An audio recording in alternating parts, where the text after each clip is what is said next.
Welcome back, everyone, to another episode of the Irish Breakdown podcast brought to you by our friends over at FanDuel. Happy Wednesday. You guys know what that means.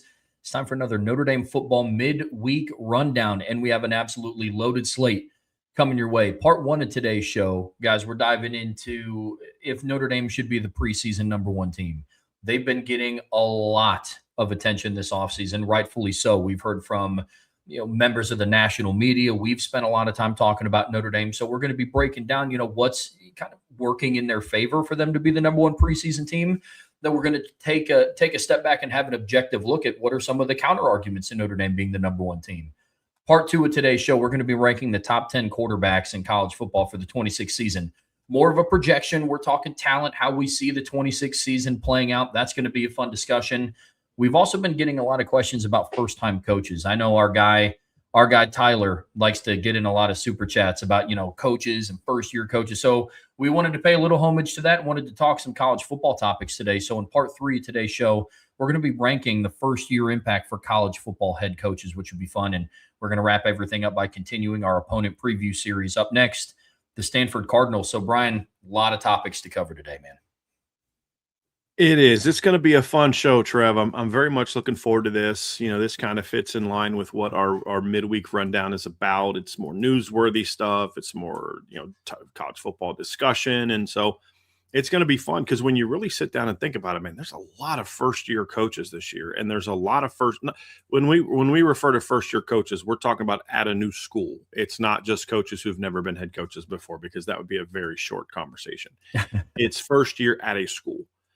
And so, it is going to be an interesting conversation, Trev, because when you look around it, say, boy, there's a lot of big schools that have had recent success and, recent meaning last 10, 15 years that have new coaches. And there's a lot of optimism because that's what happens when you have first year coaches is, hey, we fix the problem or hopefully fix the problem. Let's get this thing going. So that'll be an interesting conversation as well. But I'm also very much looking forward to discussing the top 10 quarterbacks because our lists look very different than they did when we did them post season, sort of top 10 pre-spring top 10.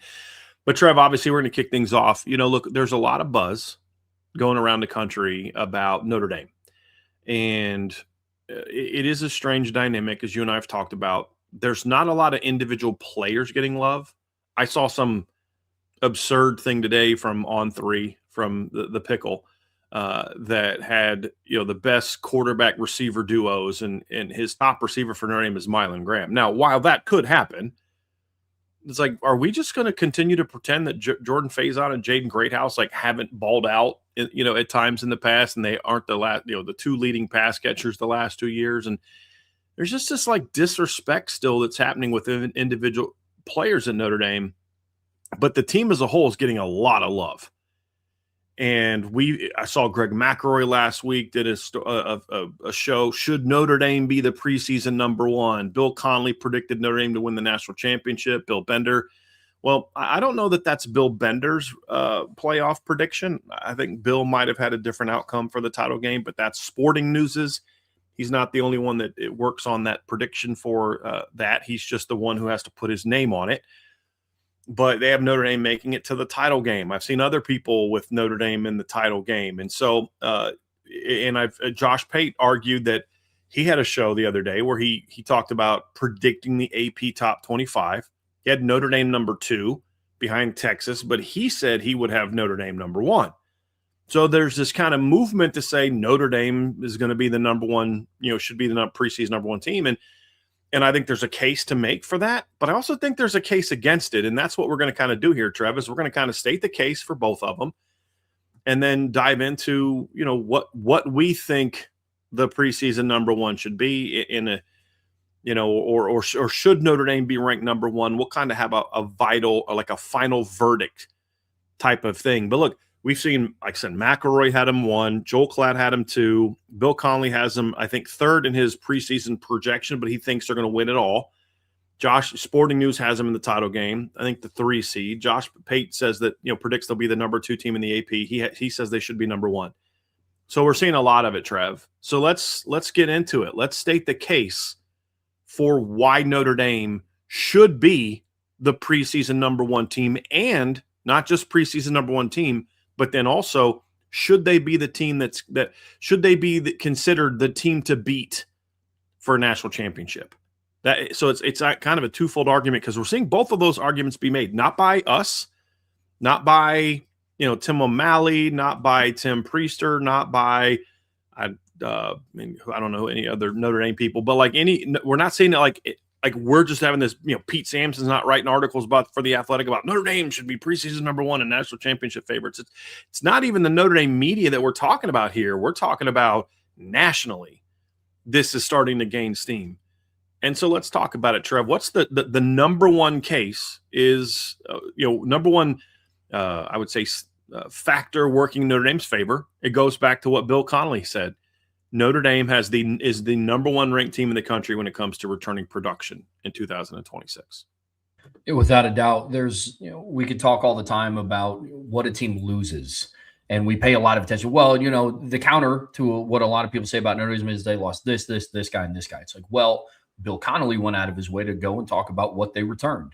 There's a reason why outlets like FanDuel have Notre Dame projected to be one of the favorites to win the national title this season. It's not just because they have cool gold helmets, or it's not because their head coach is really cool and, was in Esquire or GQ or whichever one it was. They return a good amount of production and a lot on defense.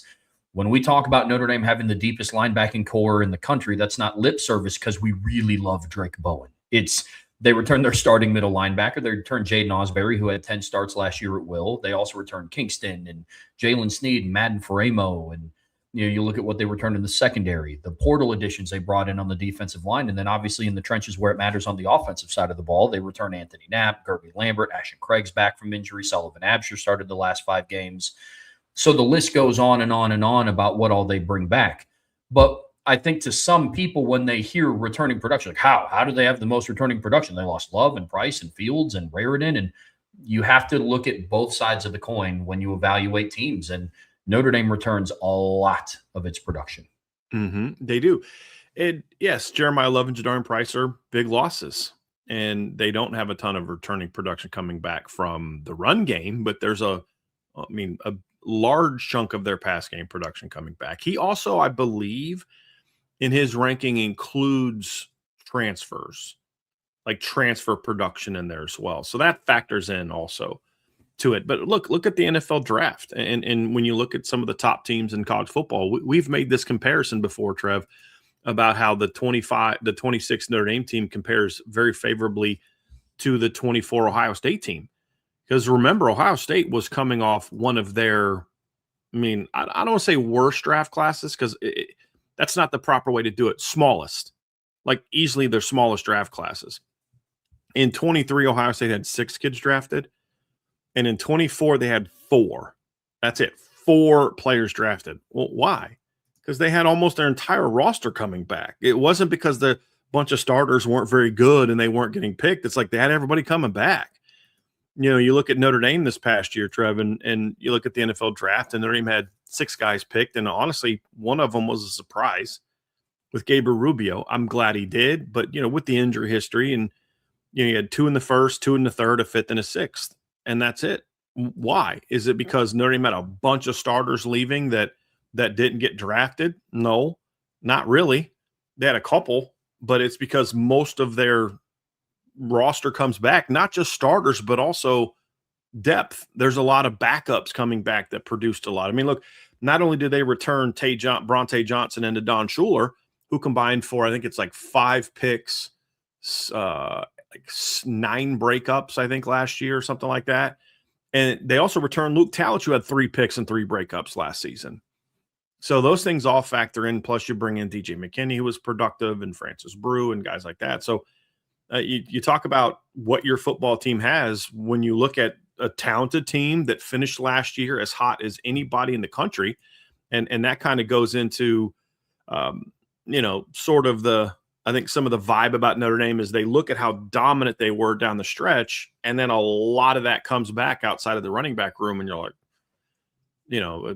you kind of get it. And then the second part, Trev, that kind of goes together, but this is arguably the most talented roster in college football. It's at least in the conversation. I think everybody, no matter whether you're a Notre Dame fan, Ohio State fan, Miami fan, whatever, if you can't admit that they're at least in the conversation for most talented team in the country, top to bottom, then you're not being objective. Just like if I were to say they are very clearly number one, no doubt about it, nobody's close, you're not being really objective, Brian. They're in the conversation. We have them number one, but we've also argued that Oregon, Texas, Ohio State are three teams, Miami are all teams that are absolutely belong in the conversation. And you could look at it a lot of different ways. And there are teams that are better than them in some areas, and their name's better in other areas. But that's a big factor of it as well. And it's not just top-end talent, it's depth. And what's different about this Notre Dame team than maybe the last couple Notre Dame teams is, in my opinion, there's a lot more star talent on this roster than maybe past years as well. I think that's kind of case number two. Yeah, without a doubt. When I look at the roster, you have to ask yourself the question, where are the holes? You don't want it to always be a negative outlook on the team that you follow and the team that you analyze, but how I decipher a lot of it, who has a better roster than this team, it's where are your holes? What's Notre Dame's? Yes, you lose Jeremiah Love and Jadarian Price. I wouldn't call the running back room a hole. I'm sure there's a lot of teams that wish that the guy stepping into the number one role averaged 9.3 yards a carry in 2025, and it's not because he had one carry for 9.3 yards. You know what I mean? When I look at, the D line, now holes doesn't mean there is not a position group on the team that, no doubt about it, they don't have anything to prove this fall. That's not a hole. A hole is, I don't know what they're going to do there. Like if Notre Dame didn't get Tion Gray and Francis Brew out of the transfer portal, and if Armel Mukum still went through and entered the portal and went to a different school this upcoming season, D-tackle would be a hole. It's not a hole this season. There's questions about who steps up and how good can the unit be, but that's not a hole. When I look at this roster top to bottom, they have the least amount of holes in the country when I look at it. And so that's another thing that goes in their favor, along with just the overall skill and the depth of talent they have. Well, the other part of it too, Trev, and this is kind of the next case, is they're good in all the right places. Quarterback, O-line, D-line, cover players on the perimeter, the places that you look at and say, what are the premium positions? Brian Smith made this point a couple years ago. We were having this discussion. He goes, if you look back at the national champions for the last 20 years, the percentage of high draft picks that they were producing at cornerback was another position where you just saw it's hard to win a title if you don't have really good play on the perimeter. I think that's even more true in this era where you've got to win 3 or 4 games to win it all. And so that's a part of it too. So it's also about, yeah, you can say you have talent, but if you have the 3 best running backs in college football, but you're not good at quarterback or offensive line, it may not matter if you have the 3 best running backs. But if you're great at, quarterback, offensive line, defensive line, and at cornerback, then I don't really care that you don't have the number, 2 first-round draft picks at running back. You know what I mean? And so I think that's another factor as well. When you're stating the case for why Notre Dame deserves to be preseason number 1 team, I think that's a big part of it too, Trev, is, yeah, it's great to be talented, big picture, but you got to be talented at quarterback, O-line, D-line, and at cornerback.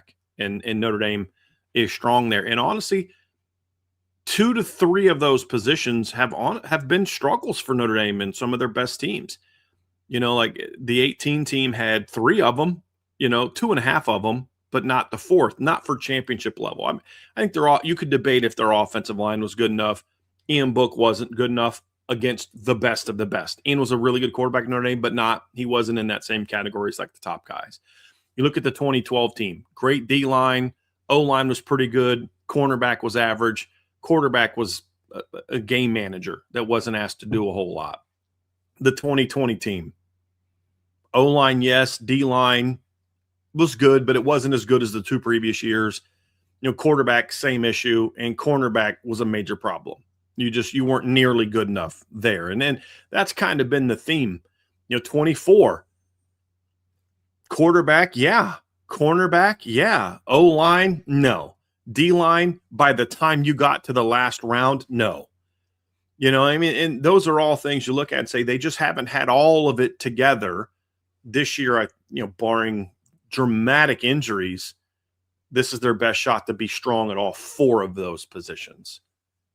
Couldn't agree with you more. There's a reason why, and they're fun to do. This isn't a shot at the questions that we get, but there's a reason why we get questions about, could you imagine if, Riley Leonard was on the 18 team with that O-line? Could you imagine if you put the 25 secondary on the 2020 team and what that would look like. So there's other programs that haven't had to do that before in the past. I've rarely heard Georgia fans like, man, could you imagine the 21 offensive line with the 22 defensive line? Like, could you imagine this Bama team matched up with that Bama team? And I'm with you. They're good in all the right places. I can't tell you the last time there was a national championship winner that won in spite of those position groups, those four main: quarterback, O-line, D-line, secondary. Was Will Howard an elite quarterback? No. Was Will Howard a guy that we viewed during that season as a championship caliber quarterback? No. Did Will Howard play like an elite player in the regular season? No. But he did in the playoffs. So he elevated his game to that level when it mattered most. And ultimately that's where you've got to be a quarterback. And I think every quarterback in college football has to prove that they can be that guy, because there are no quarterbacks in college football that have shown they can win a Division I national championship. The only guy that has shown he can win a championship at all is Trinidad Chambliss. So, and that was at the Division II level. So I think that is a big reason why. Look, the schedule also, Trevor, sets up well for Notre Dame. We're not going to make the lazy argument that we see so much, like, oh, it's a soft schedule. It's not. It's hilarious listening to Brad Crawford at CBS. I'm just going guns blazing the rest of the summer on lazy takes, Trev. I just am. He talks about, always says Notre Dame's weak schedule, bad schedule. And then with Miami, who has a worse schedule than Notre Dame, it's manageable schedule. It's like, dude, could you make it more obvious? But what's been the kryptonite for Notre Dame the last few years? September. Now, look, if they can lose to Northern Illinois, they can lose to some of the teams on the schedule in September. But in theory, you look at the schedule, it's a much more manageable schedule to get them to when they start playing their best football, which under Marcus Freeman has been by mid-October and on. That is a very hard team to beat. Very hard team to beat the last couple of years. So I think that's a factor as well, as far as that's more towards the championship piece than preseason number one. But I do think it's still part of it. Yeah, all factors have to be on display here. When I think of projecting who the preseason number one is going to be, that is when you input the factors on the table. We went through and we did a list of rankings of the most talented rosters, and we would get some pushback about but the schedule. It's like, well, we're not talking about how the season's going to shape out. It's just what level of talent you have on the roster. But when you're ranking a team preseason, the schedule does, to a certain degree, become a factor, and we'd be remiss if we didn't talk about it. I'm with you. It's not that it's so easy that they don't even have to play their C-plus game to go undefeated until they get to BYU, but it does set up in their favor in that they don't have to start their season this year against back-to-back playoff teams, both at night. First game of the year is on the road. It won't look like that, and I'm with you. That is definitely a factor. Yeah, most definitely a factor. Getting in sort of the final factor, Trev, of the case for Notre Dame beyond just, we're fans. I think when you look at it, we already talked about star power and that, but it's motivation.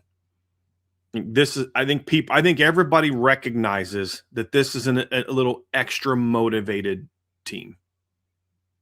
And I think that's part of the buzz that's being created around Notre Dame. I don't know that should be there, but whenever you listen to people talk about Notre Dame, they seem to kind of, the ones that think a lot of this team, they will kind of make little comments alluding to they have something to prove and all that kind of stuff. And I think that's generating some buzz for Notre Dame as well. When you're talking about state your case of why Notre Dame should be the number one preseason team, that's a factor. It's the last factor. I think it's like a little bit extra spice that you put on your meal at the end, right? But I don't think it's a driver.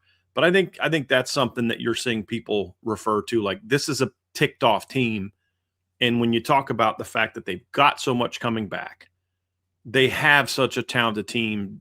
They have great depth. They have talent at all the right spots: quarterback, O-line, D-line, cornerback. We saw another Pro Football Focus, which is not a pro Notre Dame entity. I've long criticized them for how Notre Dame players are valued. I was told, I didn't watch it, but I was told they released their rankings of position groups. And like Notre Dame first or second at corner. At DB, linebacker, and D-line. And you look at the Fermo efficiency index. They have Notre Dame, I think, like third on defense coming back, sixth on offense coming back. Star power, schedule sets up nicely, and then you throw in the fact that this is a team that's, I mean, just frankly ticked off and feels like, there's the revenge tour aspect of this whole thing. I think that's the final piece to why you hear people say, hey, this is why Notre Dame should be number one, and this is why they're the favorites to win a national championship. One of the things that you always get concerned with, especially when it's around, when all the focus starts to be around one team, is you kind of start to pay attention to who's hopping on the bandwagon. A lot of the things that we've talked about up to this point, like there's no bandwagon to hop on. It's like, I also think they're the most talented roster in the country, or one of. Because if you're an analyst that's worth your salt, you can look at this roster and say, yeah, this is one of the most talented rosters in college football. This narrative, though, is the double-edged sword to Notre Dame having a strong case to be the preseason number one team, because this is the part that people can hop on the bandwagon. It's like, oh yeah, like this is the storyline to follow. What makes college football so great? It's the storylines in it. I have a buddy that's like, college football is the world's greatest reality TV show, because you get the culmination every Saturday, you get the drama in the off season, you hear all the stuff throughout the weeks of practice, and this is the one. But with that being said, you go back and you look at some of the previous national title winners, they've all kind of had some sort of storyline to get them there. For Indiana, it was Curt Cignetti's comments when he first got to Indiana, and the culmination of it was 2 years after he accepted the job. With Ohio State, it was like, dude, how do you lose to Michigan at home, when they had that type of regular season? And how are you not in the Big Ten championship for the fourth year in a row? Like, what is happening? They go on to win it. So storylines are a part of it. I'm with you, but there is a reason why we're talking about it last. I'm with you. Let's talk about the case against Notre Dame, Trevor. What are the reasons that you can say they don't belong ranked number one in the preseason number one? And I think it starts with how last season went. Without a doubt. We're also talking about a team that didn't make the college football playoffs and lost to the two best teams that they played. And we can have a conversation around USC last year was better than what some people thought. Pitt last year was better than what some people thought. But that doesn't negate the fact that they lost to the only two playoff teams that they played. If I were to take off my Notre Dame hat and evaluate them like how we're going to evaluate some of the other teams that we're going to talk about later in the show, it's like I would point to, it's like they didn't make the playoffs and they lost to the two best teams that they played. And now we're talking about them being potentially number one. That is something that is working against Notre Dame in this factor, because it's the truth. There's no spin to that. They didn't make the playoffs, so they lost to Miami and Texas A&M. And it's not the first time we've seen that. Right. I mean, if you look at the last 3 years, 23, 24, and 25, you have to be willing to admit that in 2 of those 3 years, Notre Dame lost to the two best teams they played.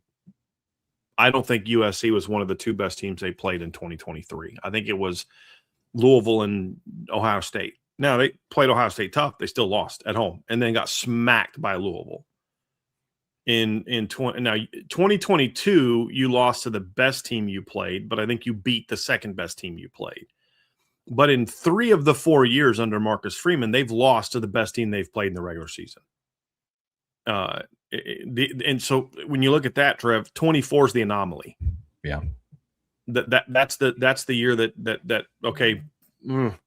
But that's also the 1 year that I would argue they didn't play a top 5 to 6 team either. Ohio State in 2023 wasn't a typical Ohio State team, but they still won 11-1 at the end of the year.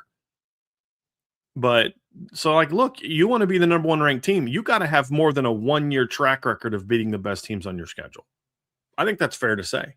Without a doubt. And when you consider that this team did not make the playoff last year and lost to the only 2 playoff teams they played, you have to look at it like that. Yeah, without a doubt. And along those lines, to your point about 2024, that was the anomaly season. We remember it very fondly as Notre Dame fans, of the run that Riley Leonard helped, his season-long progression, and Marcus Freeman in his 3rd year and overcoming the injuries. And I don't want to take anything away from that season. But having said that, they didn't make the playoffs in 22 or in 23 or in 25. And so right now we're talking about Freeman going into his 5th year at the helm, and all these things are working in his favor, which is true. But then we would also have to address the fact that the one time he did it was 2024.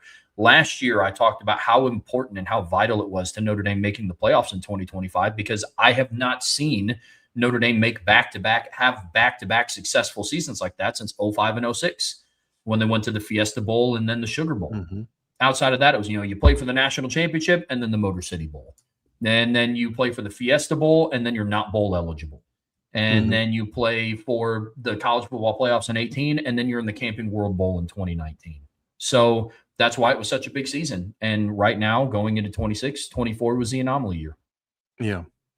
They got to, so that's what they have to prove.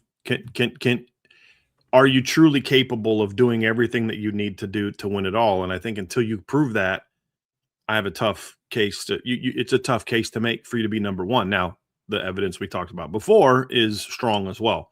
Here's another reason that I have a hard time ranking them number one. I mean, they're a team that hasn't won it all in a long time, but that's also true of Texas and Oregon, two other teams that people like to put number one. But beyond that, more specifically, when you talk about Ohio State is considered a potential number one team and Notre Dame's considered a potential number one team, Notre Dame's 0-3 under Marcus Freeman against Ohio State. Ohio State's won a title very recently. It's hard for me to justify saying, okay, they're number one over this team or this team. I think that's another argument against Notre Dame. I'm not saying it's persuasive to me, and we'll have our preseason top 25, but it's a very fair argument to make that, hey, if Ohio State's considered really good and Notre Dame's considered really good, well, that's a team that has not been able to beat Notre Dame. And 2 of the 3 losses were by double digits. So it's understandable that I think that's an argument against Notre Dame being preseason number one. If Ohio State's in the discussion, you got to go Ohio State. I think that's an argument that you can make against Notre Dame as well. Yeah, without a doubt, especially given their record against Ohio State under Marcus Freeman. We could talk, but it was close. It was closer in 22 for the third quarter. It was close in 23. They battled back in 24, but end of the day, a loss is a loss. I'm with you there completely. It's difficult to have that conversation. I'm right there with you, man. And hopefully that narrative changes this year. But one of the things that you kind of live by is you're the champs until somebody beats you. Right. That's the other thing that's going against Notre Dame in this. And unfortunately, we haven't been able to have that conversation since going into the 1989 season, before Irish Breakdown was a thing and before I was a thing. Way before you were a thing. So that's the issue. 11. Yeah. You were a young thing. I wasn't a thing. This is the most convincing argument for me is you're the champs until someone beats you, unless we're talking about whether or not if the team lost a lot. Michigan should not have been preseason number one in 22 and 24. LSU should not have been preseason number one in 2020. They lost way too much from their team and their coaching staff to be considered that. And that is not the case for Indiana. And they've done very well to reload at the positions where they lost a first-round quarterback. They went out and got a guy that'll be in my top 10 quarterback ranking. They lost a first-round receiver. They went out and got a guy that a lot of people considered one of the best receivers in the portal. They lost 2 defensive ends to the NFL. They went out and got 3 out of the portal that are really good players. So I think they did a very good job replacing that as well. Yeah, I do too. It's an argument. Really, it's a philosophy. You're the number one team until somebody beats you that I understand the rationale with completely. And it makes it tough to gauge what you do the upcoming season, because there are more so this year than in previous years. When I think of Ohio State going into last year, I get why the argument was so strong. So you're the number one team until somebody beats you, because there were very few other teams that could compete with them going into the season. This year, it's a little different, where we believe that there's going to be more top teams this year, which I think really intensifies that discussion. But it does. It makes it very close. It's much more debatable this year than as far as who should be that number one team. And I think we could do the same thing we're doing now. We actually might even maybe we should do that these next couple Wednesdays.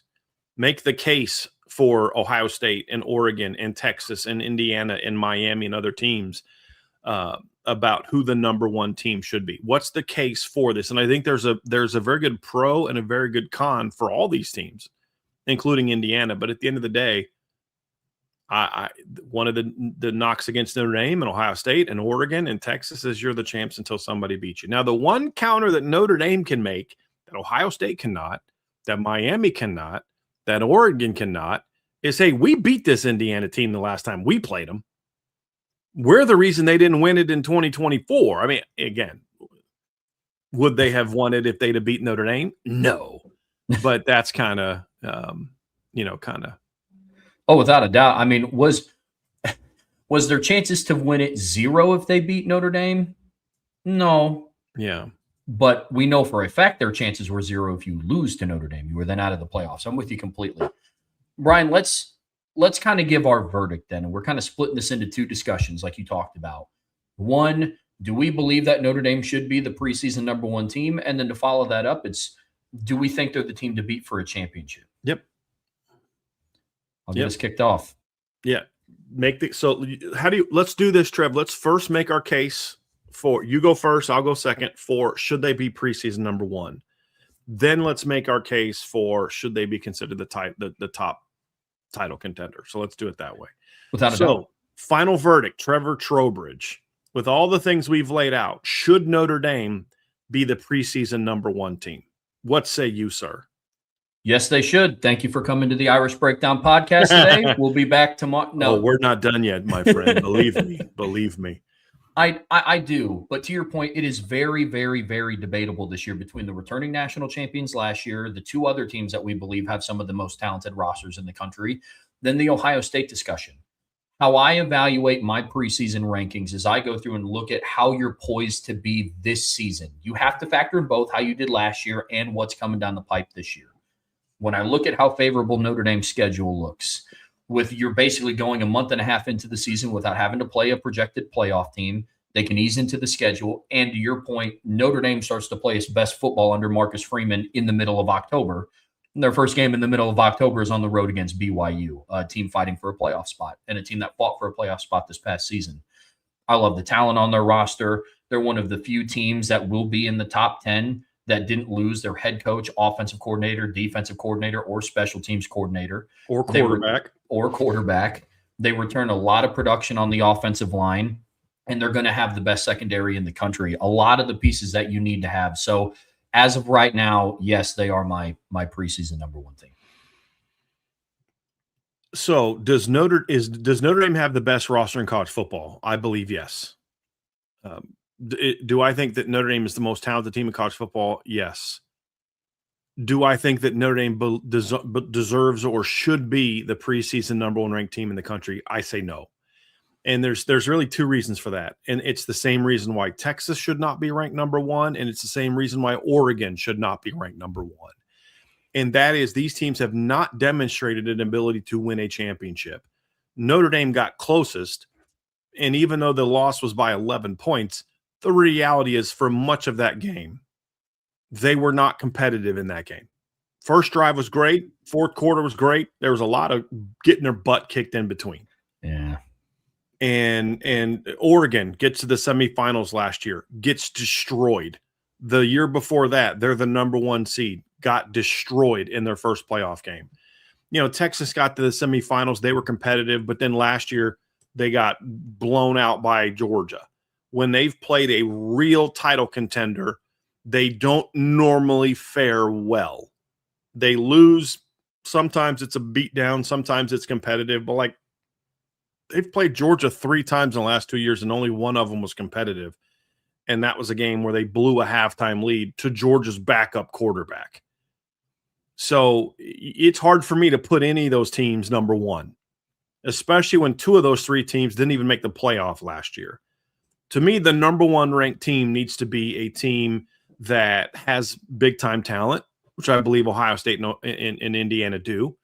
It needs to be a team that has shown an ability to do what it takes to win it all, which right now only Indiana and Ohio State have done, that also possess the roster and the other factors to win a title in a 12-team playoff. Georgia has not shown that ability. Georgia has not won in a 12-team playoff. They showed that they can win in a 14 playoff that is often very favorable to the SEC team, but they have not shown in this, and that was pre-NIL, pre-transfer portal, pre a lot of things. This is a different world now. And the 2 teams that to me have shown that they can do that are Indiana and Ohio State. Those teams also return a lot of talent. So I'd hear an argument for either one of those teams to be number 1. Indiana has the more solid argument. Like you said, you talk about Notre Dame's one of the few teams that returns their starting their head coach, their offensive coordinator, the defensive coordinator, special teams coordinator.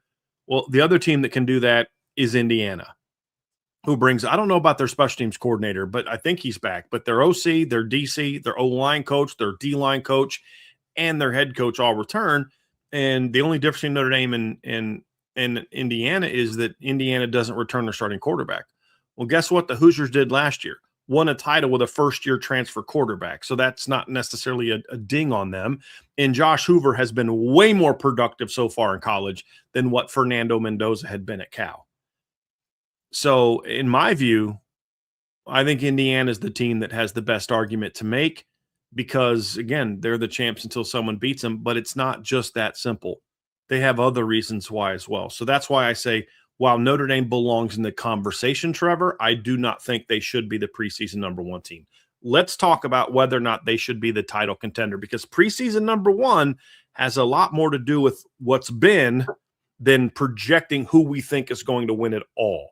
And I don't think you need to necessarily think a team should be preseason number one to think that they will be postseason number one. So let's have that one, Trev. What's the final verdict for whether or not Notre Dame should be considered the top title contender?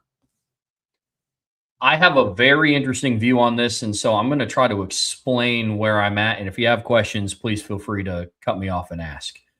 I think they should be the number one title contender because of their talent, but I don't think that they're the team to beat because of their track record of not winning a national championship over the last almost 40 years. I still think the team to beat for the national title is Indiana because they did it last year and returned Kurt Cignetti and their offensive coordinator and their defensive coordinator. But it's hard for me to say that, the last two times that Notre Dame made it to the national championship stage, they lost by double digits both times. And obviously the games were different, but at one point in time, the Ohio State 24 game started to look eerily similar to the Alabama 2012 game in many ways. Dominated in the trenches, looked like there was an athletic disadvantage. I didn't believe that there was. I thought it was poor execution in the 24 game opposed to 2012. So I do think that Notre Dame is in a position to be the number one title contender, but I don't think that they're the team to beat. I don't know if that makes sense, but that's where my mind goes. This is where you got to prove it to me thing kicks in. And there's always that default mode. And sometimes you can put it aside when we're talking about a preseason number one ranking and all that type of stuff. When you start talking about predicting a championship, it's not even that you don't think they can or will. It's that to be viewed as the team to beat. And I agree with you. This is one we're on the same page. I mean, I've already said I'm on record that I think Notre Dame wins a title this year. I've already said that. But there's a difference between saying, hey, I think they're going to win it all, and saying the road to the title goes through South Bend. There's a difference. Do I think they're the best team in the country? I do. I think they're the most talented team in the country. I think they have, all the right players in all the right places and all those type of things. And so, but at the same time, are they the team to beat? No, I don't think they're the team to beat from a perception standpoint. I think there's a lot of people that view them as the most talented team. Arguably, it's them in Texas. I think that's the debate that I see most people having that are being objective is Notre Dame and Ohio State, or Notre Dame and Texas. But I don't think the title is viewed that it's going through Austin or South Bend. Right. And I don't know that it should be viewed as going through Eugene. I go back to what I said before. It should be viewed as going through the two places that have shown they can do it. And that's Bloomington and Columbus. So that's where I say I go there. And that I think it's a consistent argument as far as how the perception and the view doesn't mean that that's how I think it's going to play out. But if we're having an honest, objective assessment, somebody said Notre Dame's better than Indiana. I agree. I think Notre Dame's better than Indiana. I think if they play in the playoffs, I think Notre Dame will beat Indiana and do so with not a lot of doubt. I'm not saying they're going to blow them out. I just think they're a much better team this year. But that's different than saying, okay, I'm going to now view them as the number one ranked team. Right. Yeah, they could and should be. I think the other part that I didn't say is this is where I think their schedule should be taken into consideration, that they have to prove it more on the field based on how they play more than maybe some teams where it's like if Ohio State goes undefeated, I don't care if their 5 best wins were by a point each. Like you just got to win those games. For Notre Dame, I do think because of the way the schedule sets up, there's a chance that only one of the teams they play is really good. Sure.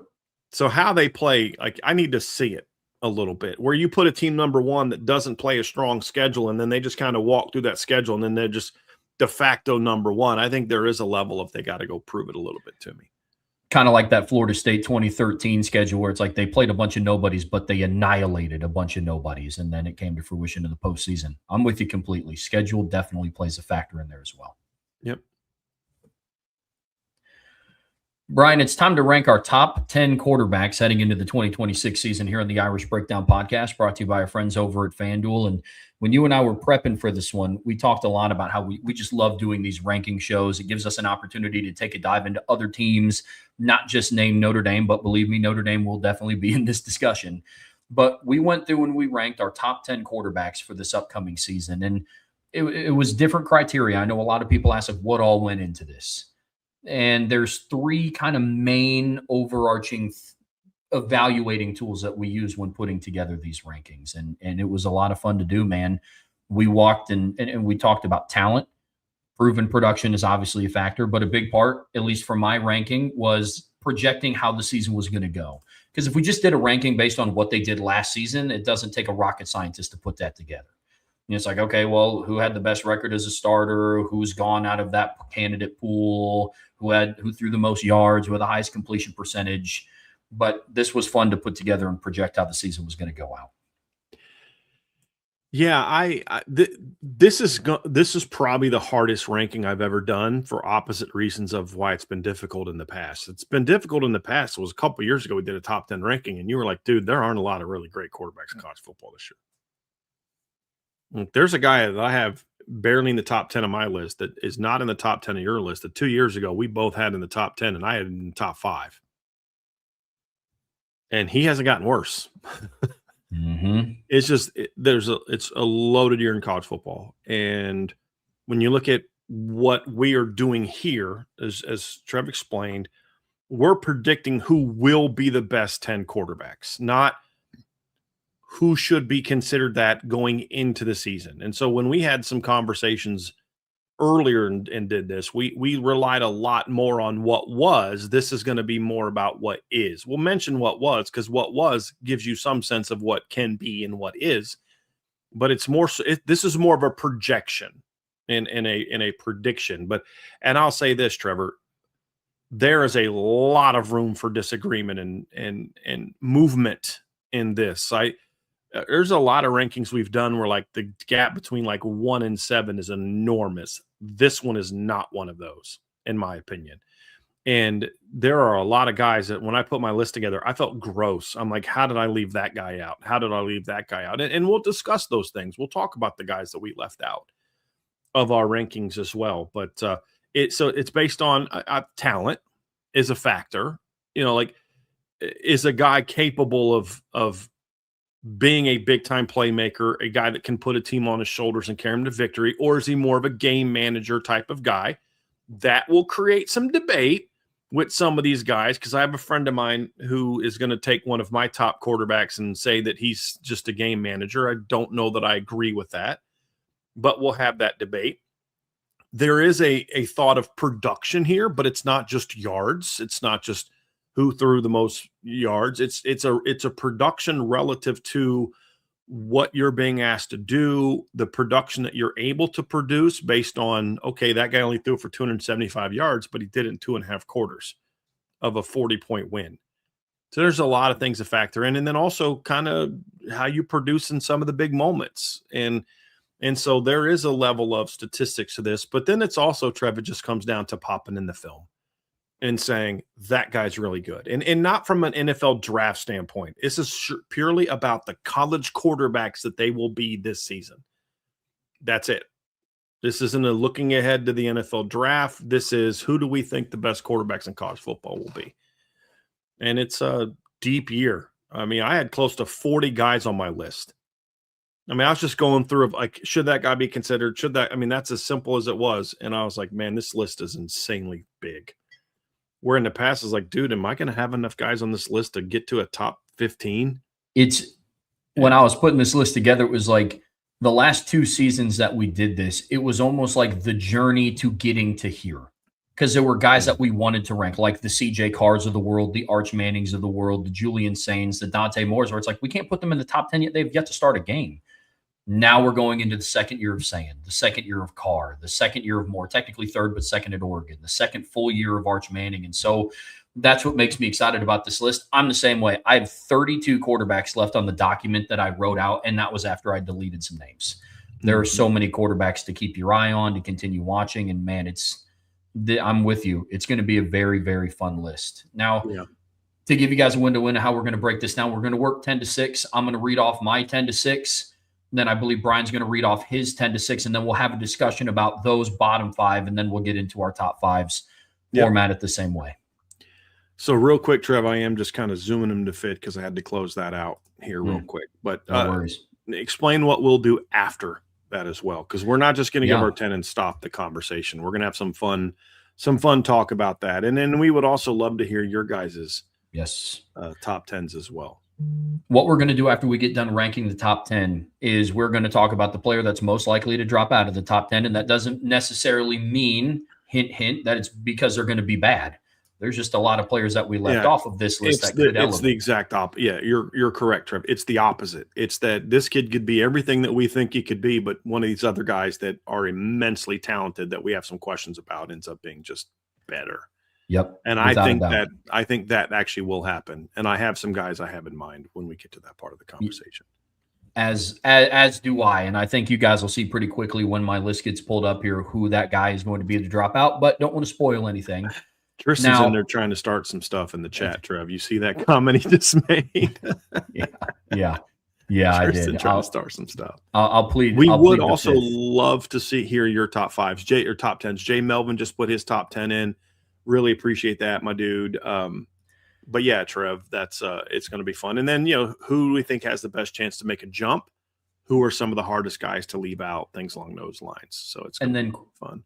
Quick caveat with the biggest, the guy with the best opportunity to make a jump. We're talking multiple spots here, like 4 or more spots. It's not, if we put somebody at 3rd and we think they could end up being the best quarterback in the country, that's not what we're talking about. It's like if somebody who we have at 9 could vault their way into the top 5, or something like that. That's how we are.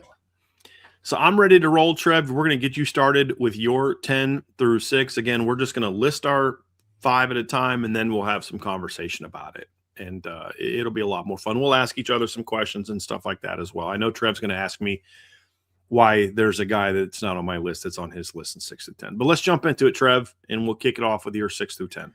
Yep, 6 through 10. Number 10, I have Gunnar Stockton at Georgia. Number 9, I have Byron Brown at Auburn. Number 8, I have, give me just a second here on my list here. 8, I have Kevin Jennings at SMU. Number 7, I have John Mateer at Oklahoma. And number 6, I have Darian Mensah at Miami.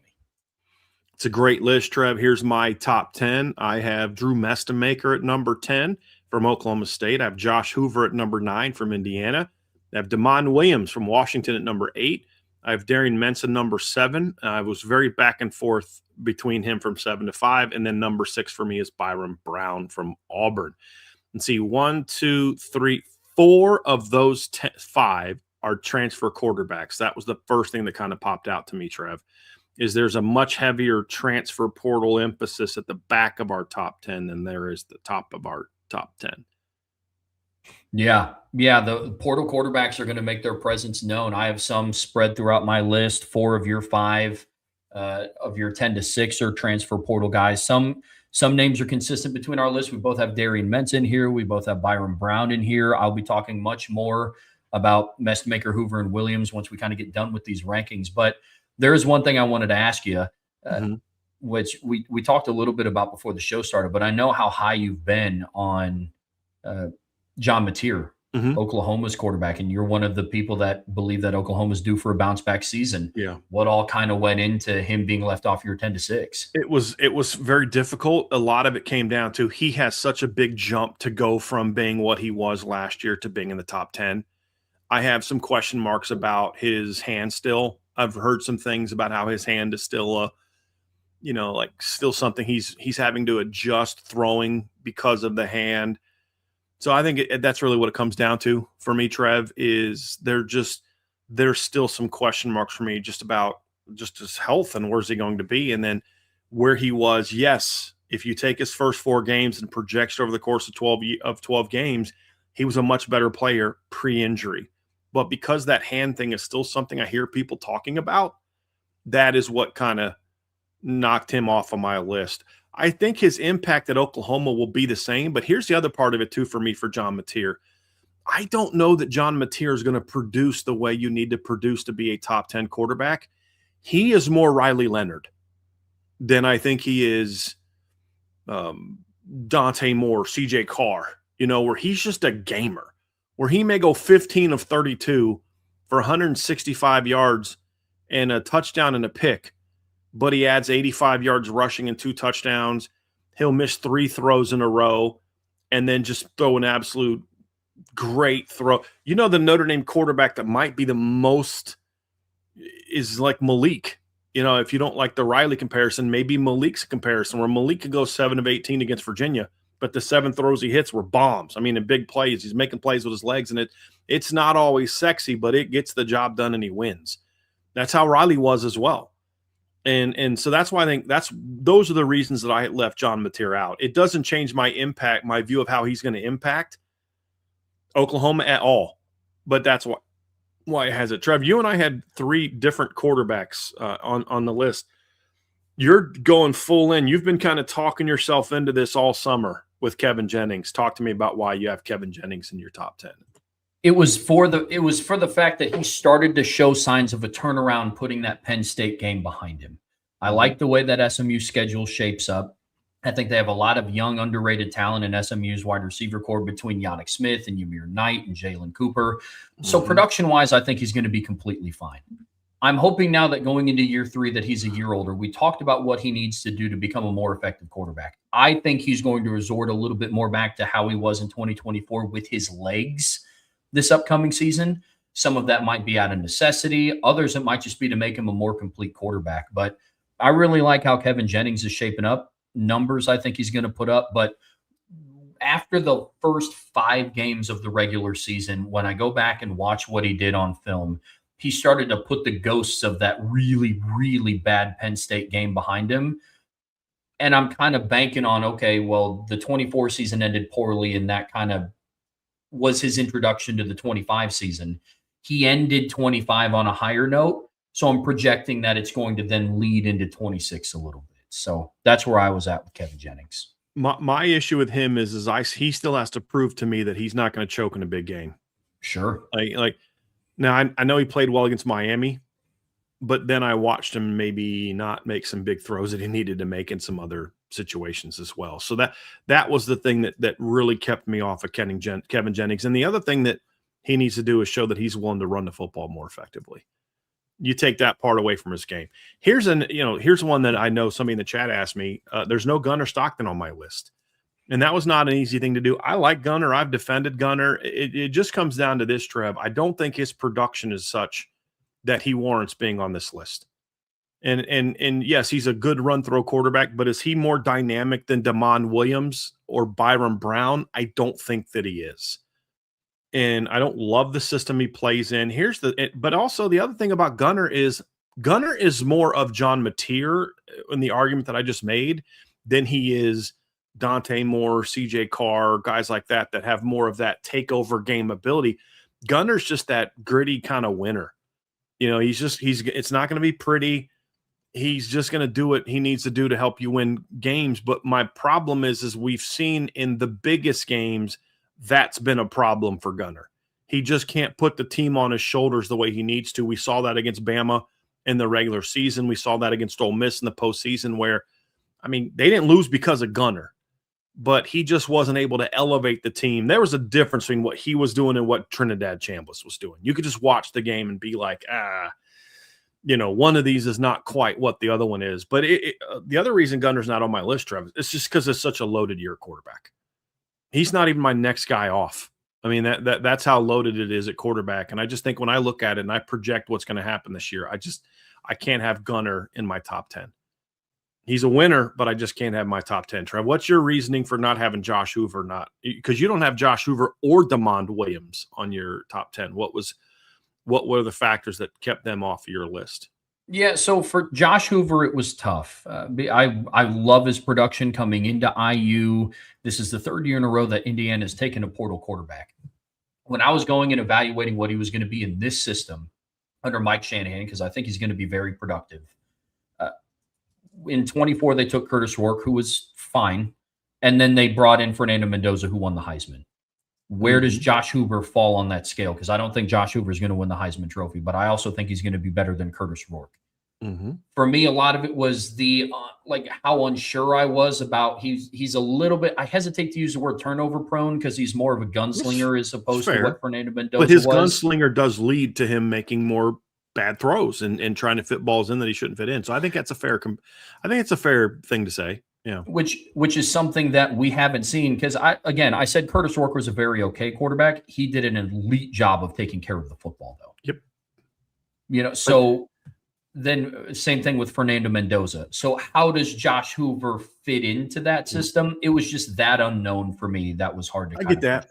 The reason that I put him in here is because I think what he can do is he can make some plays that maybe Curtis Rourke could make with his arm. Sure. And we saw that with Curtis Rourke against Ohio State and Notre Dame. He looked like a very different player in those two games. And I think that what Josh has is a lot of what Fernando Mendoza had is he knows what it's like to where I don't have the supporting cast that what other people have. I've got to be able to elevate the people around me. They did it very differently. But, you know, you and I are very high on the Fernando Mendoza pickup for Indiana last year. We're like, dude, they're going to be better at quarterback now. Did I predict he was going to win the Heisman? No, I did not. But you're like, dude, this guy's going to thrive in that system. And I feel the same thing about Josh Hoover. The funny thing is it's for exact opposite reasons. I thought that Fernando Mendoza needed to go into a system that would bring out some of his ability. You know, like they really tamped it down. They played a very let's win with defense at Cal. And like he did some things, but it was like they just never let him loose. And I thought he would have more opportunities to kind of really go in Indiana. With Josh Hoover, it's like you can go. Indiana will rein you in a little bit, you know. So it is funny how they're very different quarterbacks, but it is interesting. DeMond Williams was my toughest ranking because I had him outside of my top 10 initially, but because of the fact of the whole offseason drama, and they've lost some guys on offense. But at the end of the day, Trev, he's going to be a second-year starter, and I had to remove that from my head a little bit. And say, yeah, that could be a problem, but I'm projecting something that we can't know. It's not like I can pop on film and say he's going to struggle with this, or this. That'll be whether or not he belongs in the top 10. And I think that's a reason why you didn't have him in your top 10 as well, Trevor. Was it not a factor in that? Like the whole, he's got to win the locker room over. I'm curious about that. But like to me, when I look at it, this kid's ability to make plays with his arm, his ability to make plays with his legs. I watched him keep Washington in that game for a half against Ohio State last year. The offseason stuff and the offensive line are my two biggest question marks with DeMond Williams, but I just watched that kid ball out last year, and I think we're going to see him ball out again. And I actually think the more I thought about it is from some of the things I've heard about him as a young man, I think that stuff they went through is actually going to make him better because he's got to be so locked in on who he needs to be as a leader and as a quarterback. I think we're going to get the best of DeMond Williams this year. And to me, the best of DeMond Williams is a top 10 quarterback. Yeah, the reason why I left him off was twofold. One was he's the only quarterback on my list that had that amount of like off-season drama. Like there were some other, like the Darian Mensah thing going to Miami and how he got to Miami was some drama. But when you compare it to the DeMond Williams thing, it kind of pales in comparison. The other reason why I left him off of my list is I think one of the most invaluable traits that a top 10 quarterback can have in college football is being that steady, really good player on the road. And DeMond Williams has to prove that to me against better competition in the Big Ten. That's a thing a lot of quarterbacks have to go out and prove that can't transition over, but especially in the Big Ten. Yeah. It's the weirdest thing. Like, because they're making wild. These cross-country trips. The kids out east struggle when they go out west, and the kids out west struggle when they go east. Yep. And that includes top guys as well. Yep, without a doubt. But he was one of the hardest players that I had a hard time with leaving off the list because just talent wise, he's a top 10 quarterback in college football, in my opinion. We share a lot of the very, very similar feelings about Damon Williams as a talent, but I just need to see him prove that he can go and be a consistent player on the road against some top opponents. There's some aspects of his game where it's like, I like that. I like what you're able to do on the road against Michigan last year or against Wisconsin last year. He rushed for 60 yards. He completed 62% of his passes. That was one of the better defenses they played on the road. But then against Michigan, he completed 62% of his passes, but unfortunately 3 of them went to the defense, didn't throw any touchdowns. And because of poor offensive line play, he had 5 rushes for negative 19 yards in that game. So it's a level of consistency there. Would not shock me if he jumps into my list at the end of the season, though. Let's go into, Trevor, the next batch. Let's give your 5 through 1. 5 through 1. At number 5, I have Trinidad Chambliss at Ole Miss. At number 4, I have Julian Sayin at Ohio State. 3, I have Dante Moore at Oregon. 2, I have Arch Manning at Texas. And at number 1, I have CJ Carr at Notre Dame. This one is a little different for us, Trev. We do have the same 5, just in a different order. I have Julian Sayin number 5. I have Trinidad Chambliss number 4. I have Arch Manning number 3. I have Dante Moore number 2. And I have CJ Carr number 1. This was not how my top 5 looked last night when I went to bed. That's how debatable, and that includes CJ Carr was not my number 1 when I went to bed last night. Arch Manning was not number 3. The only guy that didn't change was Trinidad Chambliss. He's the only guy that stayed where I was. I originally had Arch 5, Julian 3, and I just was back and forth on that. And with Julian, a lot of it had to do with numbers. His numbers are going to be really good, but I was like, hold on a second. Let me think through about his ability to lead. And I think Julian Sayin is a different player than some others, Trevor. Let's jump into this. Obviously, we have the same 5. We have the same number 1. Let's state our case for why we have CJ Carr number 1, because that's the one. CJ 1 is the one thing that you and I had in common here as far as like the specific positioning of the quarterback. So let's have at it. Yeah, one of the things that gave CJ the edge is he's going into year 2 of the Mike Denbrock system. Julian Sayin is walking into year 1 of Arthur Smith. Trinidad Chambliss is walking into year 1 of the Pete Golding era, and now Charlie Weiss Jr. is gone. Arch Manning has continuity at the play calling position, and then Dante Moore is also going to have a new offensive coordinator. That alone gave CJ a significant bump, in my eyes, because now he's able to fine tune on some of the things from last year's offense. He's building now upon, whereas the majority of the guys in my top 5 are kind of having to relearn a new system. I don't think that's going to plague them terribly. And maybe I should learn a little bit from my lesson about, Julian Sayin in Ohio State. Because last year I was like, yeah, what the heck is Matt Patricia going to do with that defense? It's year 1. They just, and they had the number 1 defense in college football. So not saying that I should rethink putting Julian Sayin number 1, but that played a big factor with me with CJ Carr putting him at number 1. I think that he has, as an overall passer, I think the highest ceiling of these guys, but it's very close between Julian Sayin and Dante Moore and CJ Carr as far as the highest ceiling as a passer. But those are some of the things that went into me putting him number 1. Yeah. For me, it was projection, as we talked about. There's a projection. CJ was a top 5 quarterback last year in passer rating. When you look at the NCAA passer rating, not the ESPN passer rating, which takes competition into the equation, which is why SEC schools are always ranked very high in that regard. He was in top 5. He was tied for 2nd with Diego Pavia in yards per attempt last season. He's a guy that, to me, showed he can carry a team. He didn't do it as much as some other guys have done it, but he did show that he could do it. He's a guy that showed me a lot of poise and moxie last year. You talk about his role and why Notre Dame fell behind against Miami. And then also that's fine. Talk about that. But then you also have to talk about the role he played in getting them back in that game and the poise he showed in the end of the third, fourth quarter of that game. You talk about just calmly leading Notre Dame down the field for what should have been the game-winning touchdown against Texas A&M. Didn't play well against USC, no question. Had a couple bad early turnovers against Pitt, and then also made some throws that ripped them up. So there's a level of his game's got to go here.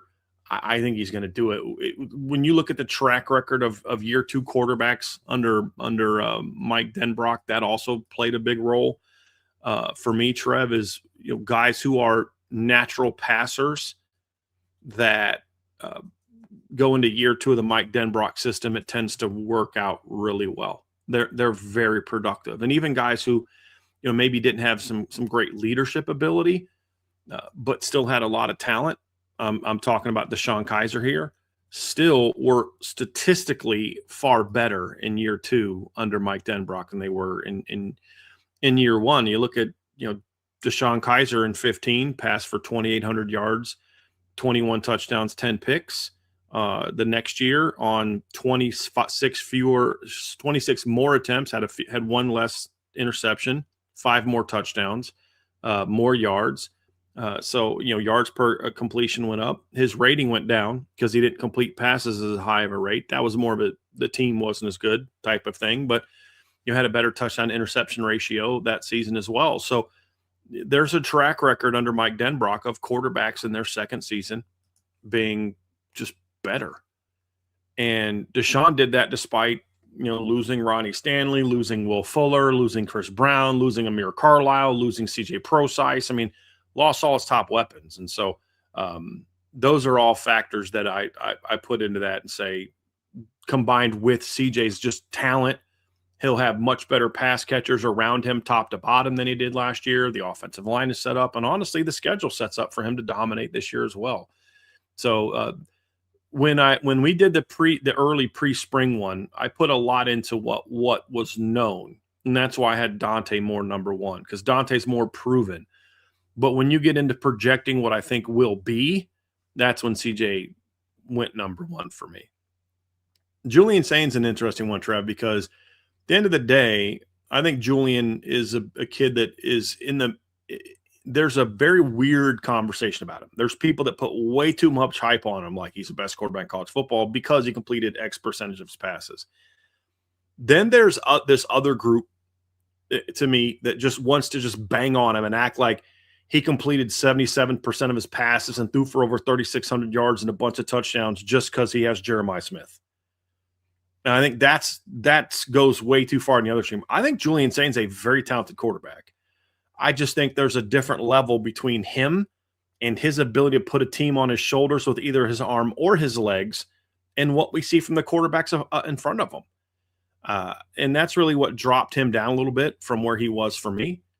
I need to see Julian take that to the next level. Somebody said he had a total of 6 picks versus IU last year. You talking about Dante? I don't think Dante choked in the playoffs at all. Dante's team choked. Dante also led them to 2 big wins and again was a first-year starter at that school. I think that with certain players, we tend to critique them and then ignore the good things that they do. And then with CJ Carr, a guy that we root for, we're going to ignore the USC game and some of the plays against Miami and then only focus on the good things. At the end of the day, I think Dante Moore was a lot like CJ Carr, a lot like Julian Saint. There were moments he was brilliant. There was moments he looked like he was running the offense for the first time. I'd also like to point out that he spent a lot of the year with a lot of his best weapons banged up. So I think, hey, if you're going to say he choked in the playoffs, well, guess what? How did CJ Carr do in the playoffs? How did Arch Manning do in the playoffs? So that to me is a factor, of course, but you have to have something to compare it to. I'm not going to ding Dante for not playing great in the playoffs and drop him below guys because of that who didn't even play in the playoffs because we don't know how they would have performed in the playoffs. And so, but that's another reason why Trinidad Chambliss ranks in my top 5 because he was so good in some of their biggest moments last year. Like I think of the Oklahoma game when every time Oklahoma would come back, Trinidad would just pick Oklahoma apart and go right down the field and lead them to a touchdown. You watch him just duel with Georgia for twice. You can make a case that he should be higher on this list. You could make a case he should be 1 or 2. But number 1, I don't think he's going to be playing in as good of a system this year. He will have some very talented players around him. They did very well in the transfer portal. But I think their offensive line's a question mark. And now there's a book on Trinidad as a starter as well. And I don't know that he has the physical tools that some of these other guys do to overcome that. That's where he is there. But this is a great group. Arch, I was back and forth on because he is the guy that needs to make the most growth as a passer this year. Like Arch is, if we're ranking their ability in the top 5 here, then Arch is 5 as far as passing. Like he's number 5 amongst these 5. But Arch is just he's a playmaker, and he's the guy that I'm most concerned about using his legs of this group as well. Big time. Yeah, I had a lot of internal debate with 2 through 5. I mean, really 1 through 5, but we're talking about 5 of the favorites on FanDuel to win the Heisman Trophy this upcoming season. So obviously we're talking about some very, very talented players. I had a lot of debate between my 4 and 5 and a lot of debate between my 2 and 3. And I kind of had to start looking beyond just the individual quarterback to formulate my rankings, because we are also projecting this out over the 26th season. Mm-hmm. I had Julian Sain 4, Trinidad Chambliss 5, I had Arch Manning 2, Dante Moore 3. With some of those, we are very, very much splitting hairs. Mm-hmm. When I put Julian Sain at 4 ahead of Trinidad Chambliss, because I think Sain's supporting cast is going to be better than what Trinidad is going to have. And that's not just because of Jeremiah Smith. Can I say this, Trev? If I had more confidence in that I knew what Ohio State's offense was going to look like system-wise, I would have made that same decision. Oh, that's totally my fair. Uncertainty of I don't know what the offense is going to look like under Arthur Smith. That was something that made it harder for me to put Julian above those guys. Sure. No, I get that. I get that completely.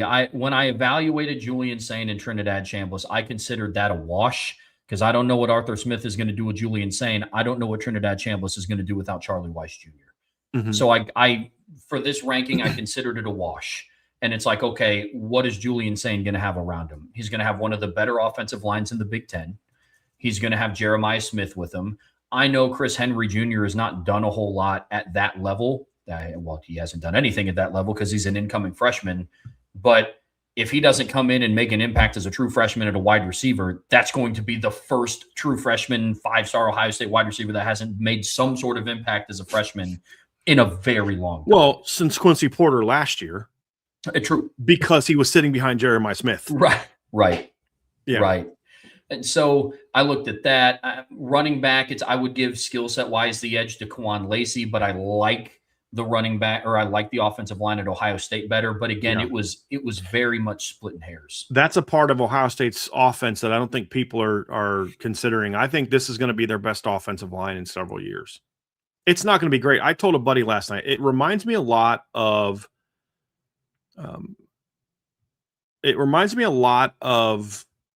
Clemson in 2018. Well, there's no first, second, or third round draft pick in their lineup, I don't think. Maybe second or third, maybe. But there's no great player. There's no Donovan Jackson in their starting line this year. But there are 5 good football players, and 4 of them have played together a lot. So, there's not this 3 or 4 portal guys. Even the one expected new starter is someone who was on the team and they recruited out of high school if Ian Moore does win that job. And that it's just the unit as a whole will be really solid. And I think that's going to make the rest of them better. Yeah, I agree with you. I kind of view it like Notre Dame's offensive line in 2020. They don't have a Joe Alt. They don't have a Ronnie Stanley. They don't have a Gerby Lambert, but they have 5 guys that all do their job at a very high level. Yeah. I'm with you completely. And then I had a lot of debate in between my 2 and 3. I have Arch Manning at 2. I have Dante Moore at 3. I love the receiving cores at both schools.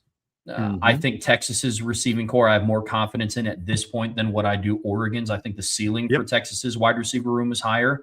So then I started really splitting hairs of okay, Arch Manning has his play caller coming back. Dante Moore doesn't. Arch Manning is going to be more of a factor with his legs, but Dante Moore is a more proven passer. If somebody wanted to debate with me till the cows come home that Arch should be 3 and Dante should be 2, I just won't have a lot of rebuttal. It's just when I was splitting hairs, that's where I landed. It's very close, man. If somebody in the chat wants to say these guys should be number 1, I'm not going to argue. I'll say hey, here's why I don't agree, but I'm not going to dude, what are you talking about? Right. You're out of your freaking mind. I think there's some other people that we're talking about that are out of their minds. Let's just address a couple guys. I'm joking. Let's talk a couple guys in the chat that are not in our top 10 that people are talking about. Sam Levitt. The only reason I'd even considered Sam Levitt is because he's playing in Lane Kiffin's offense. I think Sam Levitt's the most overrated quarterback in college football, and I've been saying that for 2 years. He's got some tools, but I think he'll put up numbers this year. If he's healthy, he'll put up numbers. But numbers isn't the same as I can carry a football team, and I'm a leader, and I can be counted on when it matters the most. I also wonder how he's going to perform against not Big 12 competition, and that means something to me as well, Trev. And I watched him go to Mississippi State last year and look like a mediocre to bad quarterback. And then I watch him rip up the Big 12, and I watch him against Texas, and he athletically made some plays against Texas, but he averaged 4.8 yards per pass attempt. And then heck, against Mississippi State the last 2 years, Trev, he's gone 20 of 42 for 151 yards, no one touchdown pass, 2 picks in 2 years against one of the worst teams in the SEC. So, and let's be real about something. Lane Kiffin tried to force Damon Williams to go into the portal so he could get him from Washington when Sam Levitt was still a free agent and was already in the portal. So let's not forget that either. Lane was basically breaking rules to try to convince another quarterback to jump in the portal when he could have easily gone out and just got Sam Levitt. I'm just saying. Miami needed a quarterback. They were trying to convince Ty Simpson to come back before they went after Sam Levitt, and they still chose not to go after Sam Levitt. They also went into the portal and tried to convince and cheated basically against went against the rules, or at the very least the spirit of the rules, to convince Darian Mensa to go into the portal, as opposed to going and getting Sam Levitt. I think that should tell you a lot. There are a lot of teams that would have settled for Sam Levitt, that weren't pushing for Sam Levitt. So he is not there. Jaden Maeva is another one. Guys, we've said this before. I'm shocked that some of the regular listeners of the channel are asking why Jaden Maeva is not in our top 10. We've stated this case many times. He is a system quarterback. His numbers comes from the system. It really is as simple as that. He's not a big-time player. He has a strong arm, but it's not what some people make it out to be. I don't think he plays very well against good teams. I also don't think he plays very well in big moments. I've seen him choke games away. Put up a lot of numbers against Notre Dame, 328 yards, had 2 bad picks. I believe had a fumble in that game as well. I watched him just kind of choke the Oregon game away. Again, 306 yards, wonderful. You threw for over 300 yards against Notre Dame and Oregon, great, but you threw 85 passes in those 2 games. And you were a 55% completion in those 2 games. You had 4 interceptions in those 2 games. You got to remember, this is a system that just does not produce a lot of interceptions. It doesn't. You don't throw. You're not supposed to turn the ball over a whole lot. And he threw 10 interceptions last year. His interception rate was not much better than Miller Moss. It just wasn't. And in 2 years, he's thrown, 169 plus 403. So he's thrown 572 passes in 2 years in this system. And he's thrown 16 interceptions. And he also threw his double-digit interceptions at UNLV. So this whole turnover thing is not new to him. He's a kid that's got 26 career interceptions during his tenure. And it's funny to listen to people bang on Josh Hoover for turning the ball over, but not say a word about Jaden Maeva being turnover prone, especially in big moments. So thrown for 3,700 yards in 13 games in Lincoln Riley's system when you had 412 against Georgia Southern doesn't really move the needle for me as far as a quarterback. I think he's a nice quarterback, but, yeah. And somebody said, go ahead. I think he's good, not great. I think he was happy to have the Biletnikoff Award winner and Jacoby Lane and Lake McCree and Walker Lyons and playing a Lincoln Riley system. I think he has good talent, not great. He's not a clutch football player. He shrinks in the big moments. And he's a Nothing third-year about him starter says top last year, 10. Trev. It's not like he was a first-year starter that we're just being overly critical of for no reason whatsoever. I mean, he was started for a full year at UNLV, started half the year last year, and then was an entire year starter last year. So this isn't like some redshirt freshman quarterback or first-year starter like CJ and Dante and Julian Sand, or a guy that was, making the move from D2 to D1 like Trinidad Chambliss. He is not even sniffing my top 10. I don't know that he's in my top 20, to be completely honest with you. When I look at CJ Bailey, Kevin Jennings, the kid from Cal, Connor Wegman, Malik Washington, Gunnar Stockton, John Mateer, Lenora Sellers, Keelan Russell, Marcel Reed, I don't know these are my top 20, which partly speaks on him, but also partly speaks on how loaded it is. So, yeah, that's where I'm at on that. Couple others that obviously people have brought up. Marcel Reed is a guy that was not really in the conversation for me. Marcel Reed puts up nice numbers. Marcel Reed is a nice quarterback. He's another guy that I think has kind of struggled in some bigger moments in his career. Did have the drive at the end of the game against Notre Dame. That was a good one. But I've also seen him kind of struggle in some moments as well, to the point where when you're debating really good quarterbacks, it's enough for me to not say he's a top 10 quarterback.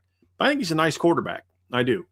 I wonder if I think he is what he is. I guess that's really what it comes down to for me for Marcel Reed is he's a good player. He is what he is. He's not going to be a super accurate quarterback. He's a good runner, but not a game changer runner.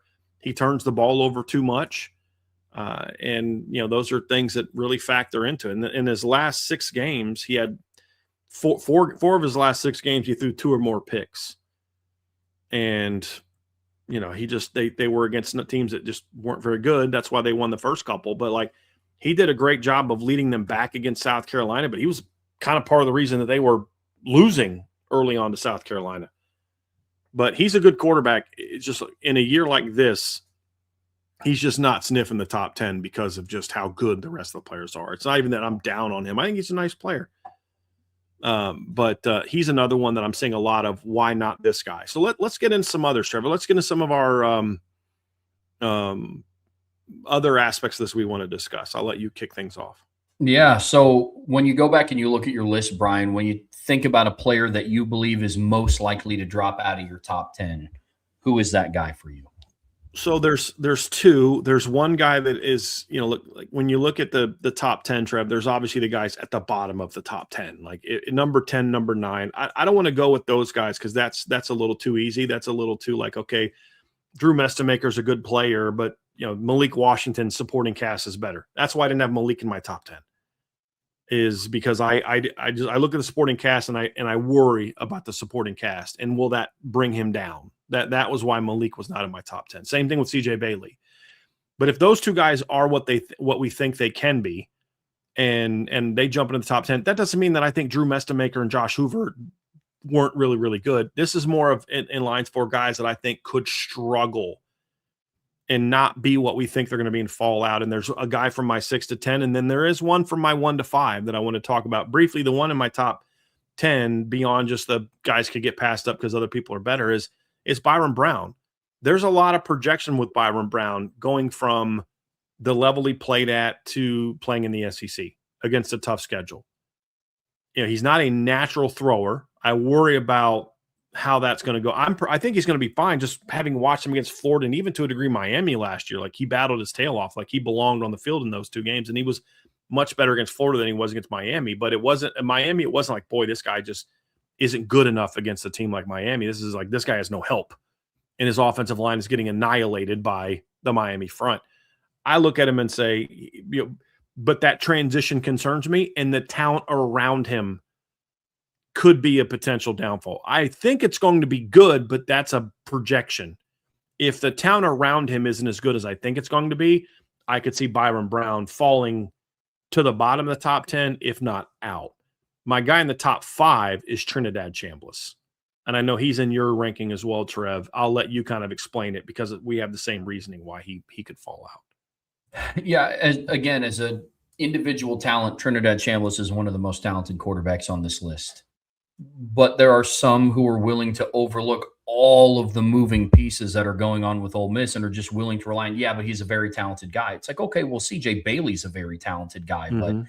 I mean, what's his supporting cast going to be? That was my reason for leaving CJ Bailey off my list. When you lose Yeah. all the guys that you just lost, when you lose Hollywood Smothers and Justin Jolly and Noah Rogers, but I go and I look at a guy like Trinidad Chambliss, and he's going into a season where his top pass catchers from last season are gone. He has a very new looking offensive line, and the ceiling is good, not great. Charlie Weiss Jr. is gone. Lane Kiffin is gone. Will this be something to like? How is Pete Golding going to manage him? Is he just going to assume that he can put on the Superman cape weeks 1 through 14 in a 12-game regular season every single time you need him? Because Ole Miss's schedule is not awesome. Like, it's not a cakewalk. It is not a Penn State schedule. It's not a Texas Tech schedule. It's a grueling one, especially once you get to the back half of the year. How much can you truly put on Trinidad Chambliss? I understand that they have Kawan Lacey coming back. That's when you enter in the offensive line question marks. How much can you truly put on a week-to-week basis on the kid? That is very concerning for me. Yeah. What's next, Trev? What's the next one? Yeah, the next one is which quarterback we believe has the best opportunity to make a jump, and we're talking In 3 the and 4 list. more spots In the list. top 10. Yeah. Darian Mensah's one. So there's a couple. There's one in the top 10, and then there's one in the top 5. The biggest one in the top 10 for me is Darian Mensah. There are some things about his game he's got to improve that I think are being overlooked. I think people look at the yards, they look at some of the highlight reel throws he makes, and they miss a lot of stuff on his film that's concerning. There are some decision-making issues that he has at times. There are some balls he's going to force. He turns the ball over a bunch. The interceptions look good if you just look at it from a passing number standpoint. He didn't throw a ton of interceptions last year. He threw, I think, what do you have, like 6? Let me go find it here real quick. Last year, where was he at last year? He had 6 interceptions last year for Duke, 34-6 touchdown to interception ratio. That's great, right? Lost 8 fumbles. Only averaged 7.9 yards per pass attempt. Like that's a bit of a concern for me. And I don't think he struggled in some of like the bigger games, but he just wasn't it's not like he struggled. He just wasn't great in those games. Like, against Virginia, both times he was okay. Virginia's second game, 327 yards, 4 touchdowns, looks great, right? He threw 51 passes in that game, threw for 300. I think the best game that says, hey, this is a case for this kid to be in the top ranking was the Clemson game. If that's more of what we can get on a more consistent basis with him now having better players around him, then he could be that guy. But I've seen a lot of Darian Mensah. I saw a lot of him when he was at Oakland, when he was at Tulane as well. And I've always felt like the kid has a chance to be very good, but there's just a couple things he's got to work through that I don't know that he necessarily worked through last year at Duke. I think he had some pretty good, very underrated supporting cast around him last year.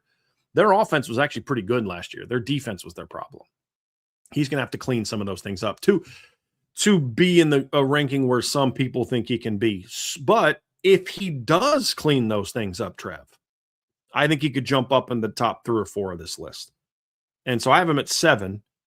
I could see him passing Trinidad. I could see him passing Byron Brown. I could see him passing Julian Sayin. I could see him passing several of those guys and jumping in the top 3 if he can clean up some of those things where, like, some of the stuff you'll see him like running around and making plays and all those type of things. But it's some of those times he does that because he missed a read where he should have got the ball out, and the highlight reel is impressive, but then there's just a lot of those missed opportunities in there. There's a lot of throws against bad competition that you're like, dude, if he tries that against Notre Dame or whatever else, he's gonna be in trouble there. So that's why Darian was 7 for me. But if he does clean those things up, he can make a big jump because he's going to have the supporting cast. The offensive line early in the season also is a little bit, yeah. Yeah, I'm with you. The player that I have on my list that I think could be the biggest to rise, I've been consistent with this the entire offseason. I love Byron Brown. Yep. I do. When I go and look at the seasons that Auburn has been successful in my lifetime, they've had his style of quarterback under center. I think of the Cam Newtons. I think of Nick Marshall. I think of the dynamic or the the abilities that Bo Nix added with his legs when he was there before he transferred to Oregon. Byron Brown fits the mold of what they need, I think, down in Auburn to be a successful football team.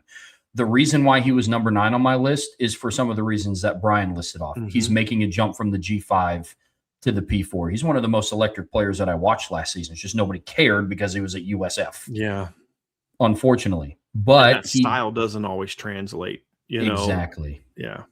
Exactly. That's what makes me nervous about it. But I like that he's going to a program that has had success with that type of quarterback in the past. And a coach. Yes. That he's going with his coach. We've seen guys really make a smoother transition when they follow their coach. Without a doubt. And when I go and I look at Auburn's schedule for this upcoming season, I think he's going to have the opportunity to put up some numbers. I don't know if Vanderbilt's defense is going to be what it was last year, but we're also talking about a defense that ended their year on allowing a very decent Iowa offense to put numbers up on them. I think they're going to put up numbers against Baylor. If Tennessee doesn't have a turnaround on defense, they were very susceptible last year. Who knows what LSU and Ole Miss are going to be like on defense. If Arkansas's defense is anything remotely close to what it was last year, Byron Brown's going to be able to put up some numbers. And I've been saying it since January. I think Auburn's going to upset Alabama in the Iron Bowl on the road. And I think Byron Brown's going to have to play a big factor in that. If he has the season that I think he's capable of, if he's able to make that adjustment going from the G5 level up to the P4 level and into the SEC in a year that both Brian and I believe the SEC is going to have somewhat of a bounce back year, then I think Byron Brown could be knocking on the door of the top 5. It's so much deeper. Yeah. What's next, Trev, in our kind of our also to consider list? It was the toughest player or players to leave out and then why they got left out. I kind of talked about 2 of them just briefly, Trev. CJ Bailey was really tough to leave out. It's really just the uncertainty of the supporting cast around him. And you and I were talking about CJ Bailey. He does not play well away from home, and he doesn't always play great in the bigger games. Part of that is the supporting cast around him. You can't put all that on the supporting cast around him. He's also got to step up in those moments. Now, he was a true sophomore last year. That's the thing that maybe sometimes we forget, since he did play as a true freshman. I could look back in the year and I think if I'm going to look stupid for not having CJ Bailey in my top 10. And I thought about putting him on my top 10 just because he's my guy. I've been on the CJ Bailey train for a couple of years, but it's really about the supporting cast around him. Same thing for Malik Washington. I think Malik Washington might be one of the 5 or 6 most talented quarterbacks in college football. But he's got to go out and do what he can do with the supporting cast that I'm just not in love with. And that's a big concern. Like, if I've said this before, if CJ Carr goes pro and you're not in love with your young quarterbacks and you're not ready to turn it over to Champ and Malik Washington jumps into the portal, flip and go get him. I think he's a brilliant talent, but that's because he'd be surrounded by Notre Dame talent. That's why I'd be excited about that. That's something that kind of kept him out of the list for me. Gunner was hard to keep out because he's such a gamer. I explained why he was there. He was on that list too. And there's a couple other really talented players that you could see. I'm actually gonna have a category I'm gonna add at the end of this, Trev. But those were the toughest ones for me. The kid from Cal is another one that was tough to leave off. He's very productive, but again, I don't know that I love the town around him. It's a new system he's playing in. That was a concern. And then Kevin Jennings was initially tougher to keep off, but I can't get it back from that. This idea that he just has really struggled in some of the bigger games they've played once he became the guy. And he's going to get past that. But CJ Bailey and Malik Washington, for me, were without a doubt the 2 toughest to keep off this list. And they're the ones I'm going to look back and like, I should have put them on the list. I should have trusted my gut. I should have trusted my instincts. But when I apply the criteria that I apply to every other quarterback, there's just too many knocks against them because of what's around them.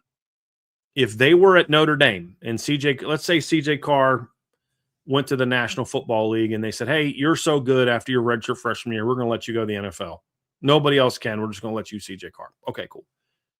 And you put CJ Bailey and Malik Washington on the Notre Dame offense, they'd both be top 5. Would they be number 1? I don't know about that. Would they be top 5? You betcha. That's the kind of ability they have. And if you gave them that supporting cast, it'd be like, oh, baby. Because what I said about Malik Washington, I'd also argue about C.J. Bailey next year, Trev, is the physical tools are enormous. If you could put the supporting cast around them that C.J. has, that Dante Moore has, that Arch Manning will have, that Trinidad Chambliss will have, that Julian Sane will have, they're no-brainer top 10 quarterbacks for me. But they don't. There were a handful of guys that was tough for me to leave off of this list as well. Some of them I've talked about. I left off Josh Hoover. We talked about that. I didn't have Drew Mestamaker on my list.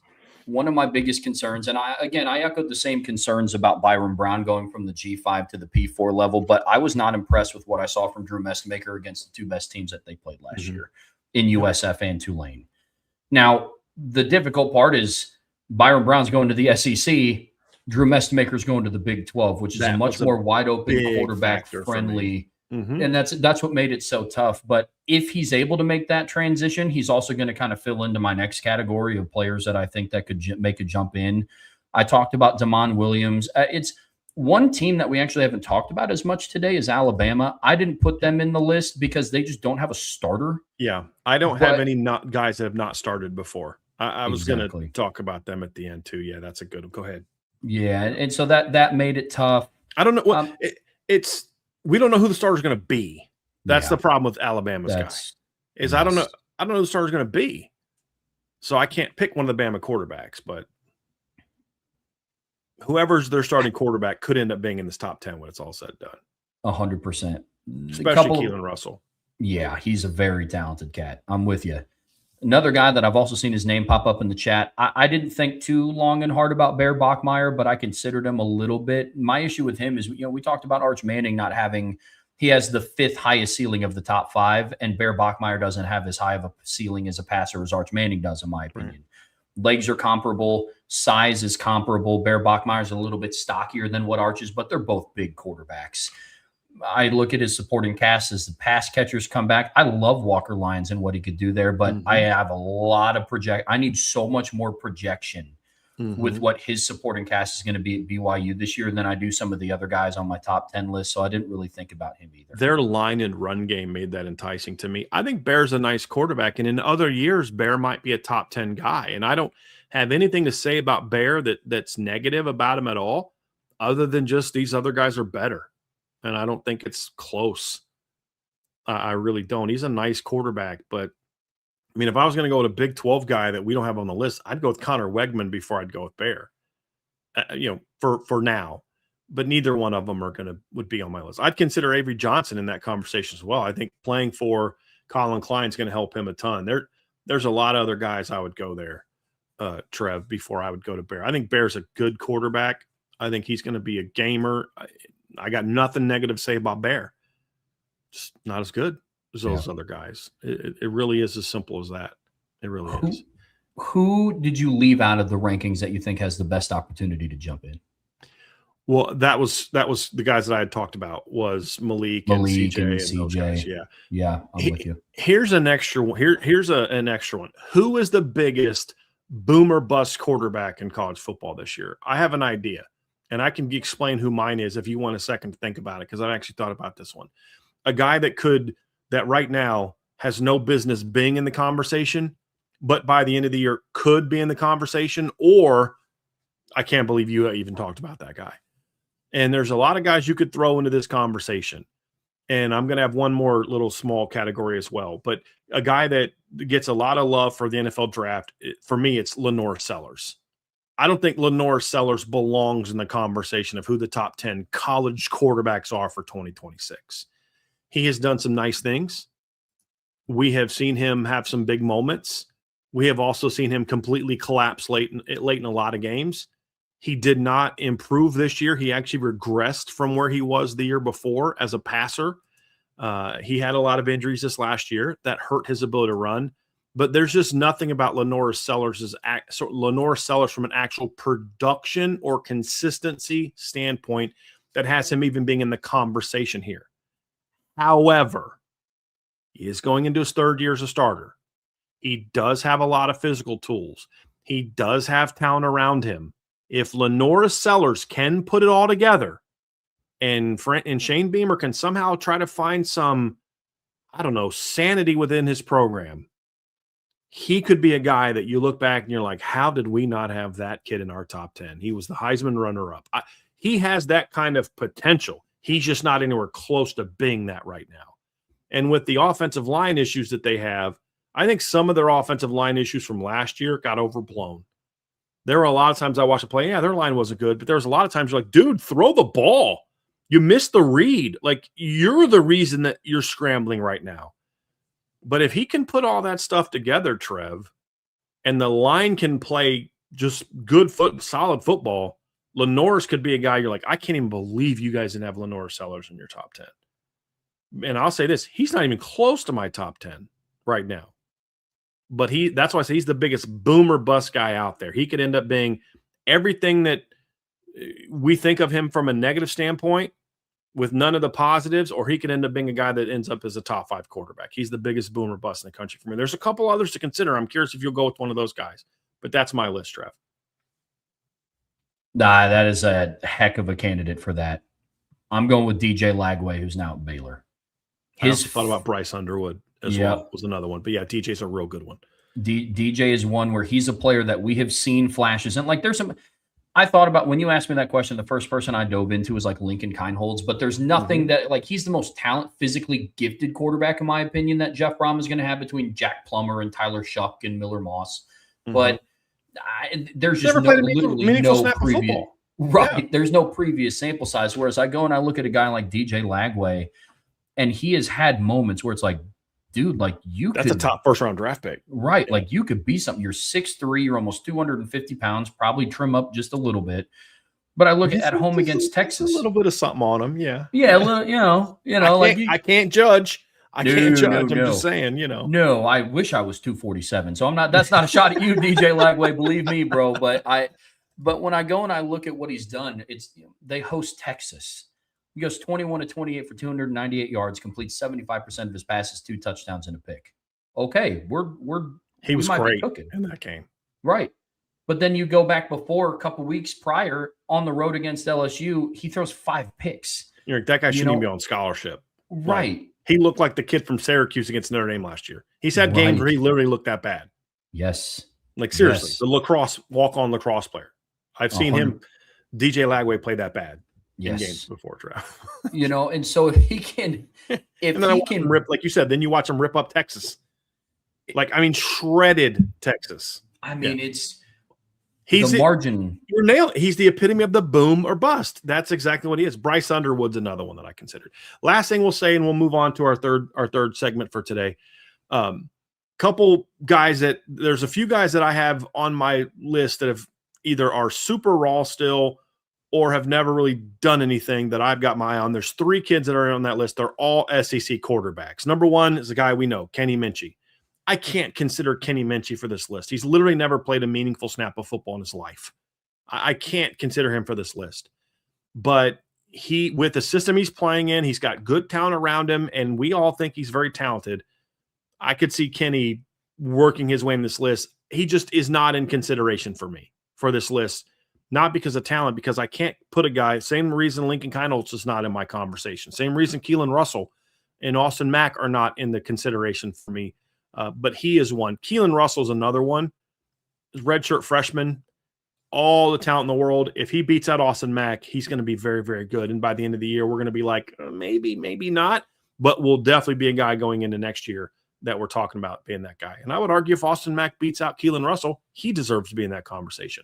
Here's my last big sleeper quarterback that's got a long way to go, but could do some. Kamario Taylor from Mississippi State. Y'all, if you don't know who Kamario Taylor is yet, pay attention.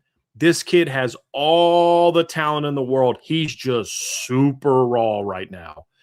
We may be a year away from Kamario really taking that jump to be in this conversation. But if he arrives a year early, Trev, he could jump into this mix. He is really talented. He's just such a raw passer, man. That's where he's at. But he's got the tools. Agree with Kamario Taylor wholeheartedly. Love that list. I'm the last guys that and this is my category of like keeping my eye on, very similar to what you're talking about. Minchie's on that list for me. Kamario Taylor's on that list.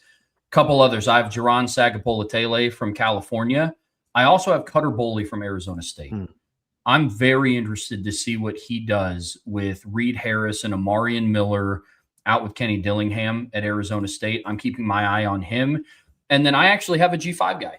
And maybe I'm a little biased because I watch Notre Dame play them every single year. I'm paying attention to what Braxton Woodson does this year. Is he going to be and step into the shoes of the Blake Horvaths, the Ricky Dobbs, and the Keenan Reynolds of the world? Or is he going to be one of those Navy quarterbacks where, midshipman fans are kind of like, okay, ready for like the next guy? Can he be their Malcolm Perry? I think that's the guy he most looks like. Malcolm Perry, Ricky Dobbs type of guy. Yeah. 100%. He's another player that I have my eye on, but this was all-encompassing, Brian, a very, very difficult list to put together. This list and how deep it is beyond 10 is one of the many reasons I'm so excited about the 2026 season.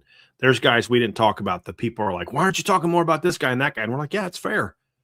Daily Comments just mentioned Aaron Philo and Albert Mendoza. I'm not that high on Albert Mendoza, but Aaron Philo, I'm very curious about. You've talked about Lincoln Kienholz. This is going to be a fun year. The kid at North Texas is a kid that transferred to North Texas is a kid that I have my eye on. This has a chance to be one of the best quarterback seasons we've seen in college football. There's a lot of good young quarterbacks in the country this year, and it's one of the things that has me so excited about this season. Brian, let's talk about first-year head coaches here on the Irish Breakdown podcast, brought to you by our friends over at FanDuel. And when I mean first-year head coach, I don't mean your first time ever being a head coach. It's coaches at new destinations. So, we're going to be talking about all the different coaching changes. How we're going to structure this, folks, is we're going to be just real quick rundown of the coaching changes in the P4 conferences, Big 10, SEC, Big 12, ACC. But before we jump into all of that, this was a very crazy offseason. And our guy Tyler likes to throw in super chats all the time about, who between these two coaches do you think does better? And we wanted to kind of put it all in one show today, and this is going to be fun. Yeah, and have some fun with it because it's an interesting year, Trev. There are a lot of new coaches at places. A lot. And we're not even going to mention all of the ones here because of just kind of how interesting a lot of this is going to be. We're going to stick really to the Power Four. We're not going to get into somebody just mentioned Kirby Moore. We're not going to get into him because he's not really in that Power Four league. But there's a lot of new coaches. Some of them are guys moving from G5 to Power Four. Some are well-known guys going from one Power Four school to another. Some are guys who've been out of the business for a couple of years that are getting back into it. Pat Fitzgerald. And there were some shocking additions to the offseason coaches list. I think if we would have gone into the season and said, hey, James Franklin's not going to be at Penn State next year, we'd have been like, oh, does like LSU fire Brian Kelly and hire him away from Penn State? Does USC fire Lincoln Riley and hire him away from Penn State? It was never dreamed that it'd be like, oh, he's going to get fired and someone's going to hire him. Like, never would have dreamed of that. Is Florida State going to, fire Mike Norvell and go get James Franklin? Like, those were the rumblings about him a year ago. So there was a lot of these guys that you're just kind of, who would have thought Eric Morris would have been a hot commodity this time a year ago? So there's a lot of that, Trev, that is very interesting to get into, and guys who really rode hot seasons to become new head coaches. There is one guy on this list we'll talk about who is a full-time first-year head coach, and another guy that's a first-year head coach but did coach a couple games into the year we're going to talk about. So let's just quickly run it down, Trev.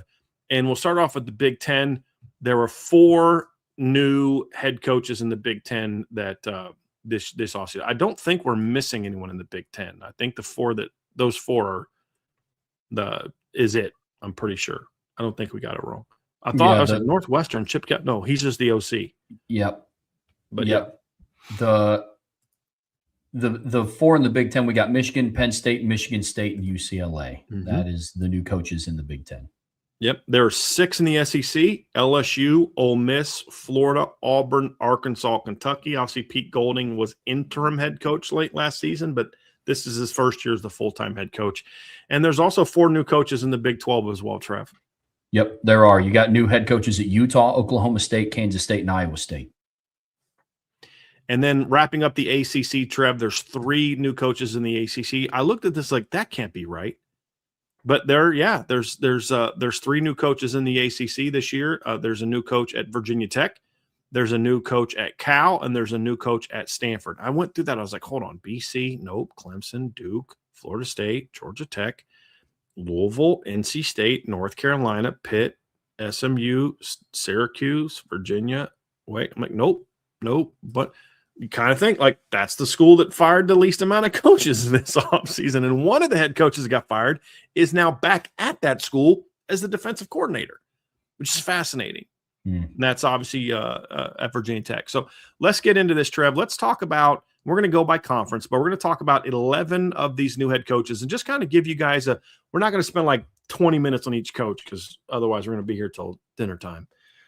Just kind of give some brief thoughts on the hire and how we think that coach is going to do this year. And just overall, do we think that coach is going to be successful at that school? So we'll go ACC, Big 10, Big 12, and SEC. Or actually, we'll go ACC, Big 12, Big 10, SEC, and go in that direction, Trev. And when you look at the ACC, I'm not really curious. I don't have a lot to say about Tosh and Tavita Pritchard, their first-year coaches going into rough spots. We'll see how they develop. The coach in the ACC I'm most intrigued by this year is James Franklin at Virginia Tech. Gets fired by Penn State after 6 games, a year after having his team in the college football semifinals, and within one late interception from going into overtime against Notre Dame in the college football semifinals, played for the Big Ten championship the year before, and 6 games is fired. Now he's at Virginia Tech. And Trev, I think this is a match made in heaven. As long as James Franklin's willing to be in it for the long haul, this is a match made in heaven. The James Franklin Chronicles over the last 12 months has been the crazier part of the coaching carousel. I'm with you. I don't understand how at this time last year we're talking about, dude, Penn State could be in I ranked them as my preseason #1 team. And now a year later, I'm talking about what he can do at Virginia Tech. You were way off on that. I didn't have him anywhere close to #1. I had him like 3rd. You nut job. That's why they pay you the big bucks, dog. For some of those people that have a sense of humor, that's sarcasm. It's like technically I was closer to being right than you were since I had him 3rd and you had him 1. They finished unranked. Thank goodness, bro, because I thought did not see that coming. Thought we were getting real close but no, I mean, I did not expect to be talking about James Franklin at Virginia Tech, but we're talking about a coach that's walking into a great fit. He's going into very familiar recruiting grounds, but he does have his work cut out for him. He's taking over a program that went 3-9 last season, and right now on FanDuel, they're projected to be improved. Their over-under win total is set at 6.5. And I think a lot of that is the James Franklin effect and what they're expecting to get out of him his first year on campus. But I love how they're starting to position themselves. They're already having a better recruiting class than what Penn State had, the team that he left, and he brought some 20 impact players with him. Yeah, man. Yeah. I'm very much looking forward to seeing what he can do. The schedule, there are parts of the schedule that don't work out in his favor in year 1. But what you're going to have to do and pay attention to Virginia Tech this season, in my opinion, under James Franklin, is how does the culture start to get established? Mm-hmm. Are his teams putting up more of a fight in games this year? Because that was not the case last year. No. Not the case at all.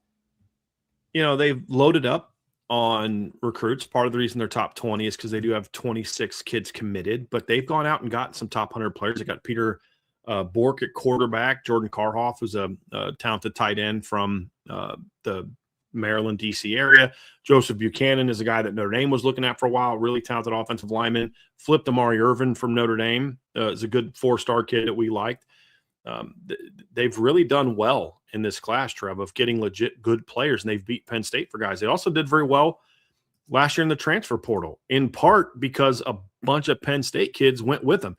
They flipped Messiah Mickens late in the process from Penn State. They flipped Troy Hune late in the process, obviously from Penn State, and then obviously went out in the portal and got Ethan Grunkmeyer from Penn State. Let's see, they got 1, 2, 3, 4, 5, 6, 7, 8, 9, 10, 11, 12 kids from Penn State.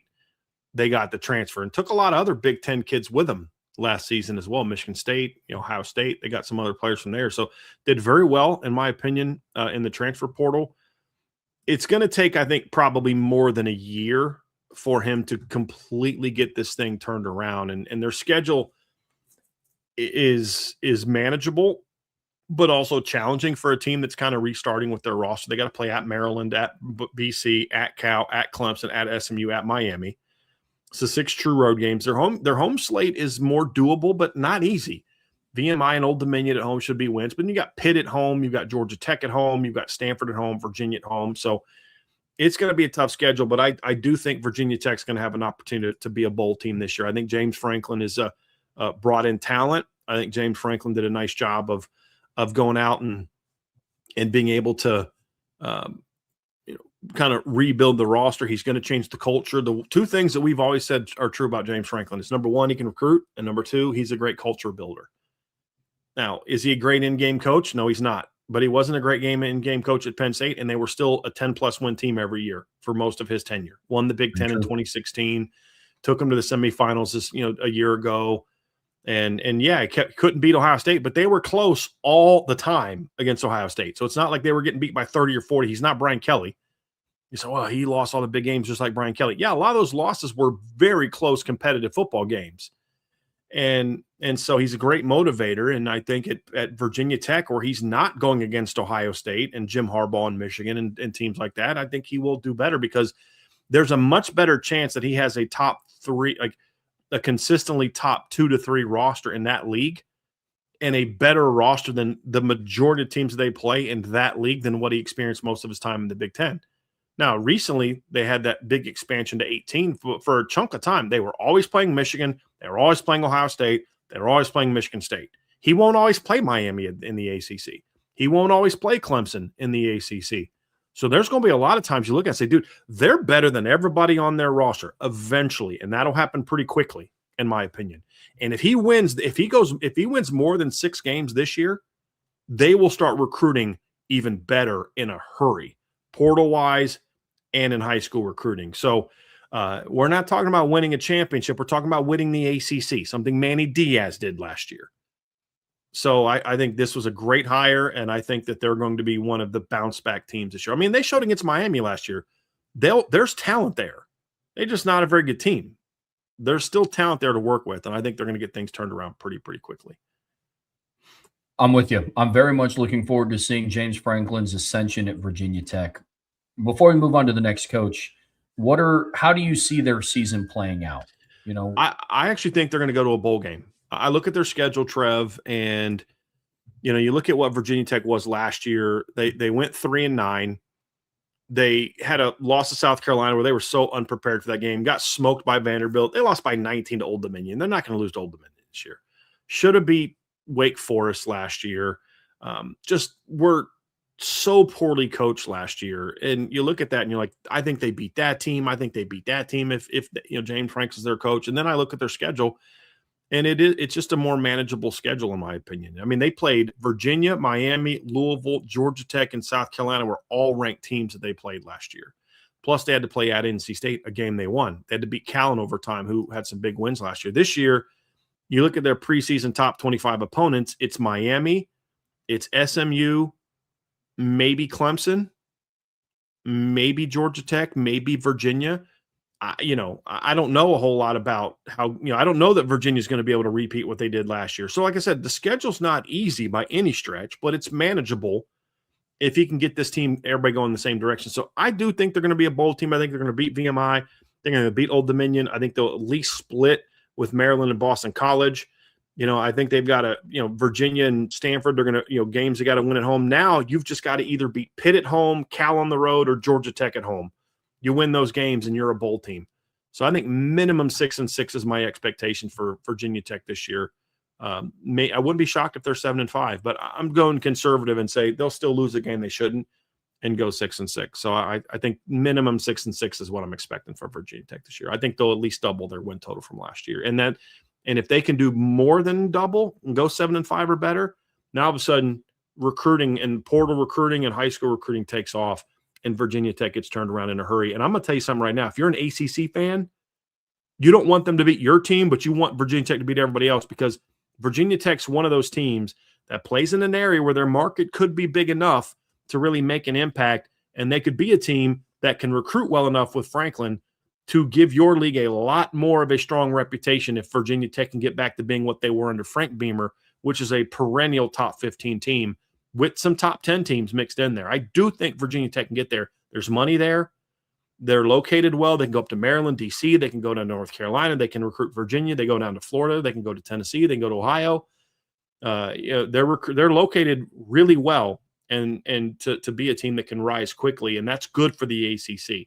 So if you're an ACC fan, you actually want James Franklin to be successful at Virginia Tech and to do so in a hurry, and I think he's capable of it. I have Virginia Tech going 7-5 this upcoming season. I'm with you. I think that they're going to be bowl eligible. I have them losing to Pitt at home, Cal on the road, Clemson on the road, SMU on the road, and Miami on the road. There's some games on there that are easy to chalk up as losses. The only reason why I predicted them to lose to California on the road is because you are literally flying across the country. And there's yet to be a team during this era of conference expansion that has proven that they can consistently win on the road when they're flying across the country. I've watched Oregon struggle in Madison, Wisconsin. Like it's things like that. I mean, even a team like Stanford last year, for as bad as they were, they went like 4-2 at home, because they had some opponents from the ACC traveling out west to go all the way there. So I have James Franklin going 7-5 in his first year at Virginia Tech with a big win over Virginia at home to end the season in a rivalry game. I think that game is going to kind of signify the real start of the James Franklin era of like, okay, they got something cooking here. So that's how I have their season shaken out. Yep. Let's switch gears and talk about the Big 12 here, Brian. Eric Morris, former head coach at North Texas, was hired at Oklahoma State, and he has his work cut out for him. He's taking over a program that went 1-11 last year. It was a dumpster fire. There's no other word for it. I mean, it was. Fair. Yeah, it was. This is probably one of the bigger enigmas on the list. Because if we're only talking about what they were last year, it's like, oh, I think he's going to go there and do very well. He's bringing in his quarterback with him, who was highly productive. He's bringing Wyatt Young, the receiver, with him, who was super productive. He's bringing, Caleb Hawkins with him, who was super productive at running back. But then it's like, but they only had one good year at North Texas. And as I've said before, it's not like he inherited like a 1-11 football team. Under Seth Luttrell, they were 6-7, 7-7. Here's what they did the 6 years before he got there: 9-5, 9-4, 4-8, 4-6, 6-7, 7-6. And then, Eric Morris in his first year goes 5-7. And in his second year, I think they were 6-7. Let me look that up real quick. Yeah, 6-7. And then year three, they kind of break it. They kick the door down a little bit with some of the guys they had. But is that kind of who he is? It was the same thing at Incarnate Word. His first year, they're 6-5. Year two, they're 5-7. Year three, that weird COVID year, they're 3-3. And then year four, they're 10-3, and they make the playoffs. So he's been a slow build guy so far. And so I don't. Portal's different now, Trev. Obviously, you can do things a little differently now, but I don't know how you can even remotely project this team, because if you look at our lads project the starting lineup, 20 of their 22 starters are projected to be portal guys. Now, what he's doing that I think is interesting is he's taken a lot of kids from North Texas with him. His quarterback, his running back, some of his receivers. They've got three guys on the starting lineup on the offensive line that are from North Texas.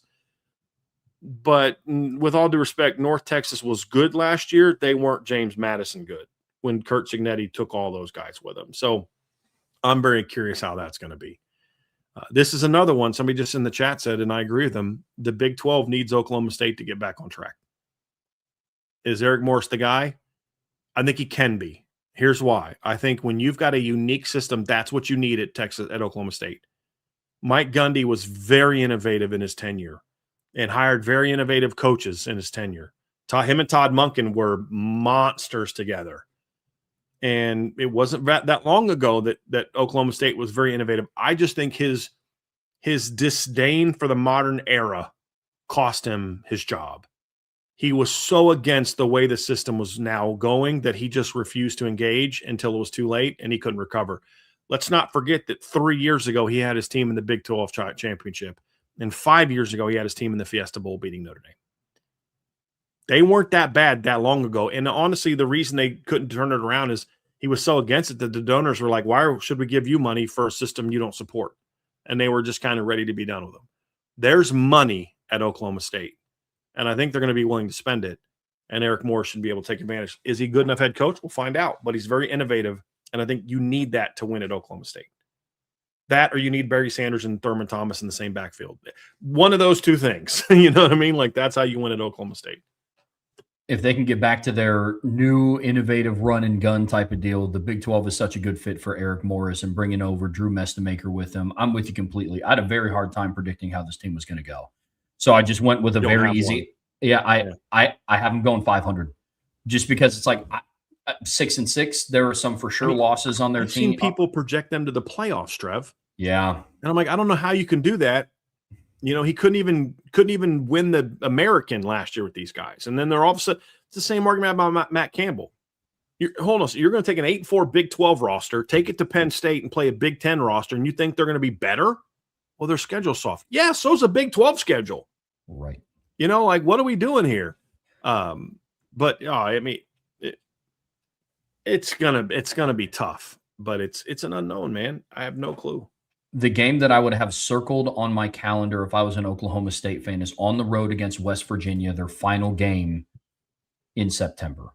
Mm-hmm. You're going to get a good idea of what Eric Morris can do as a head coach on a bigger stage, because that's a bigger stage than anything he coached on last year, home or away.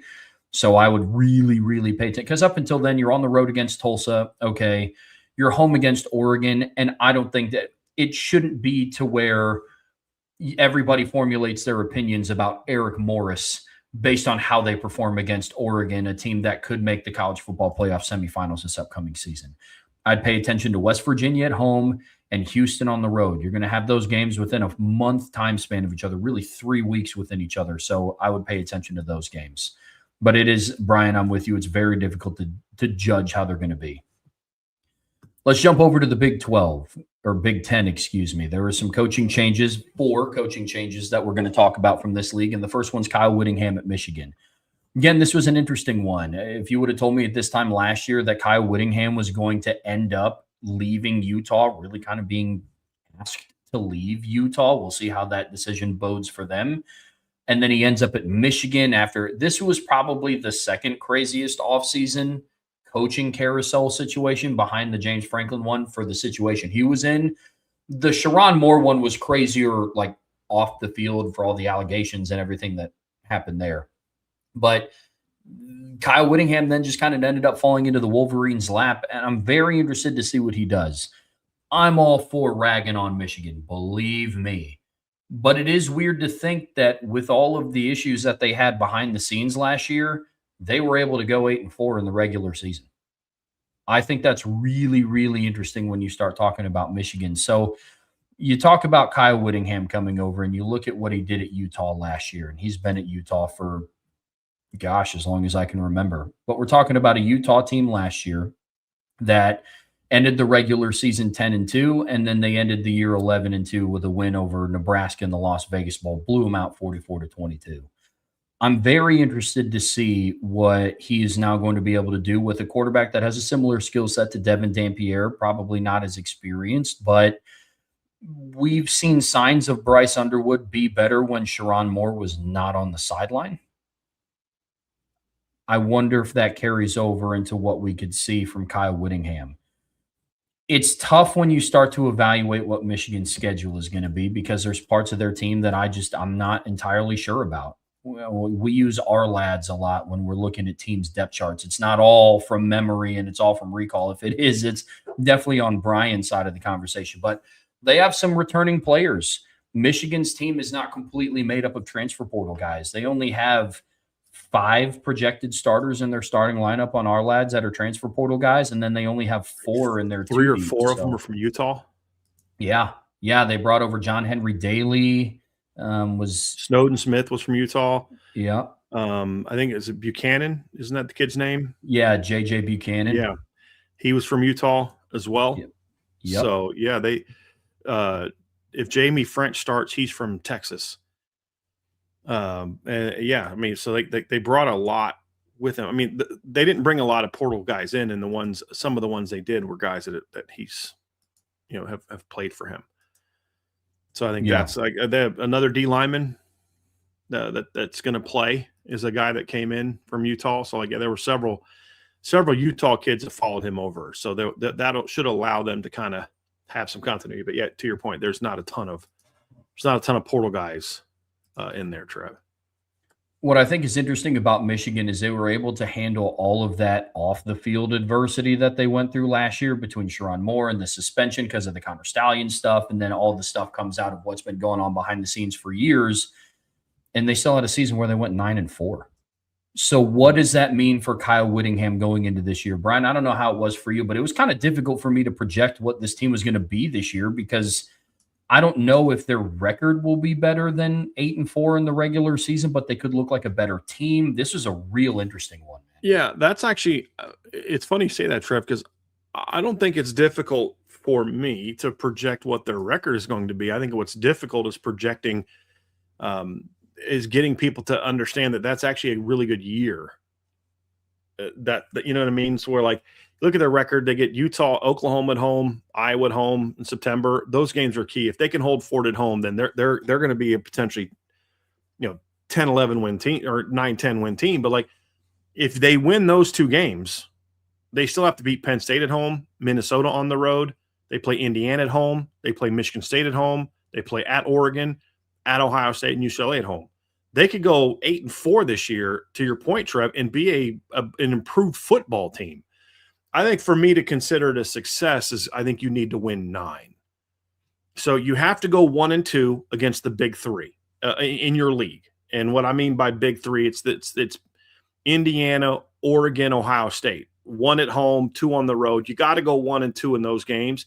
And then essentially I think you need to go 2-1 against Oklahoma, Iowa, and Penn State at home.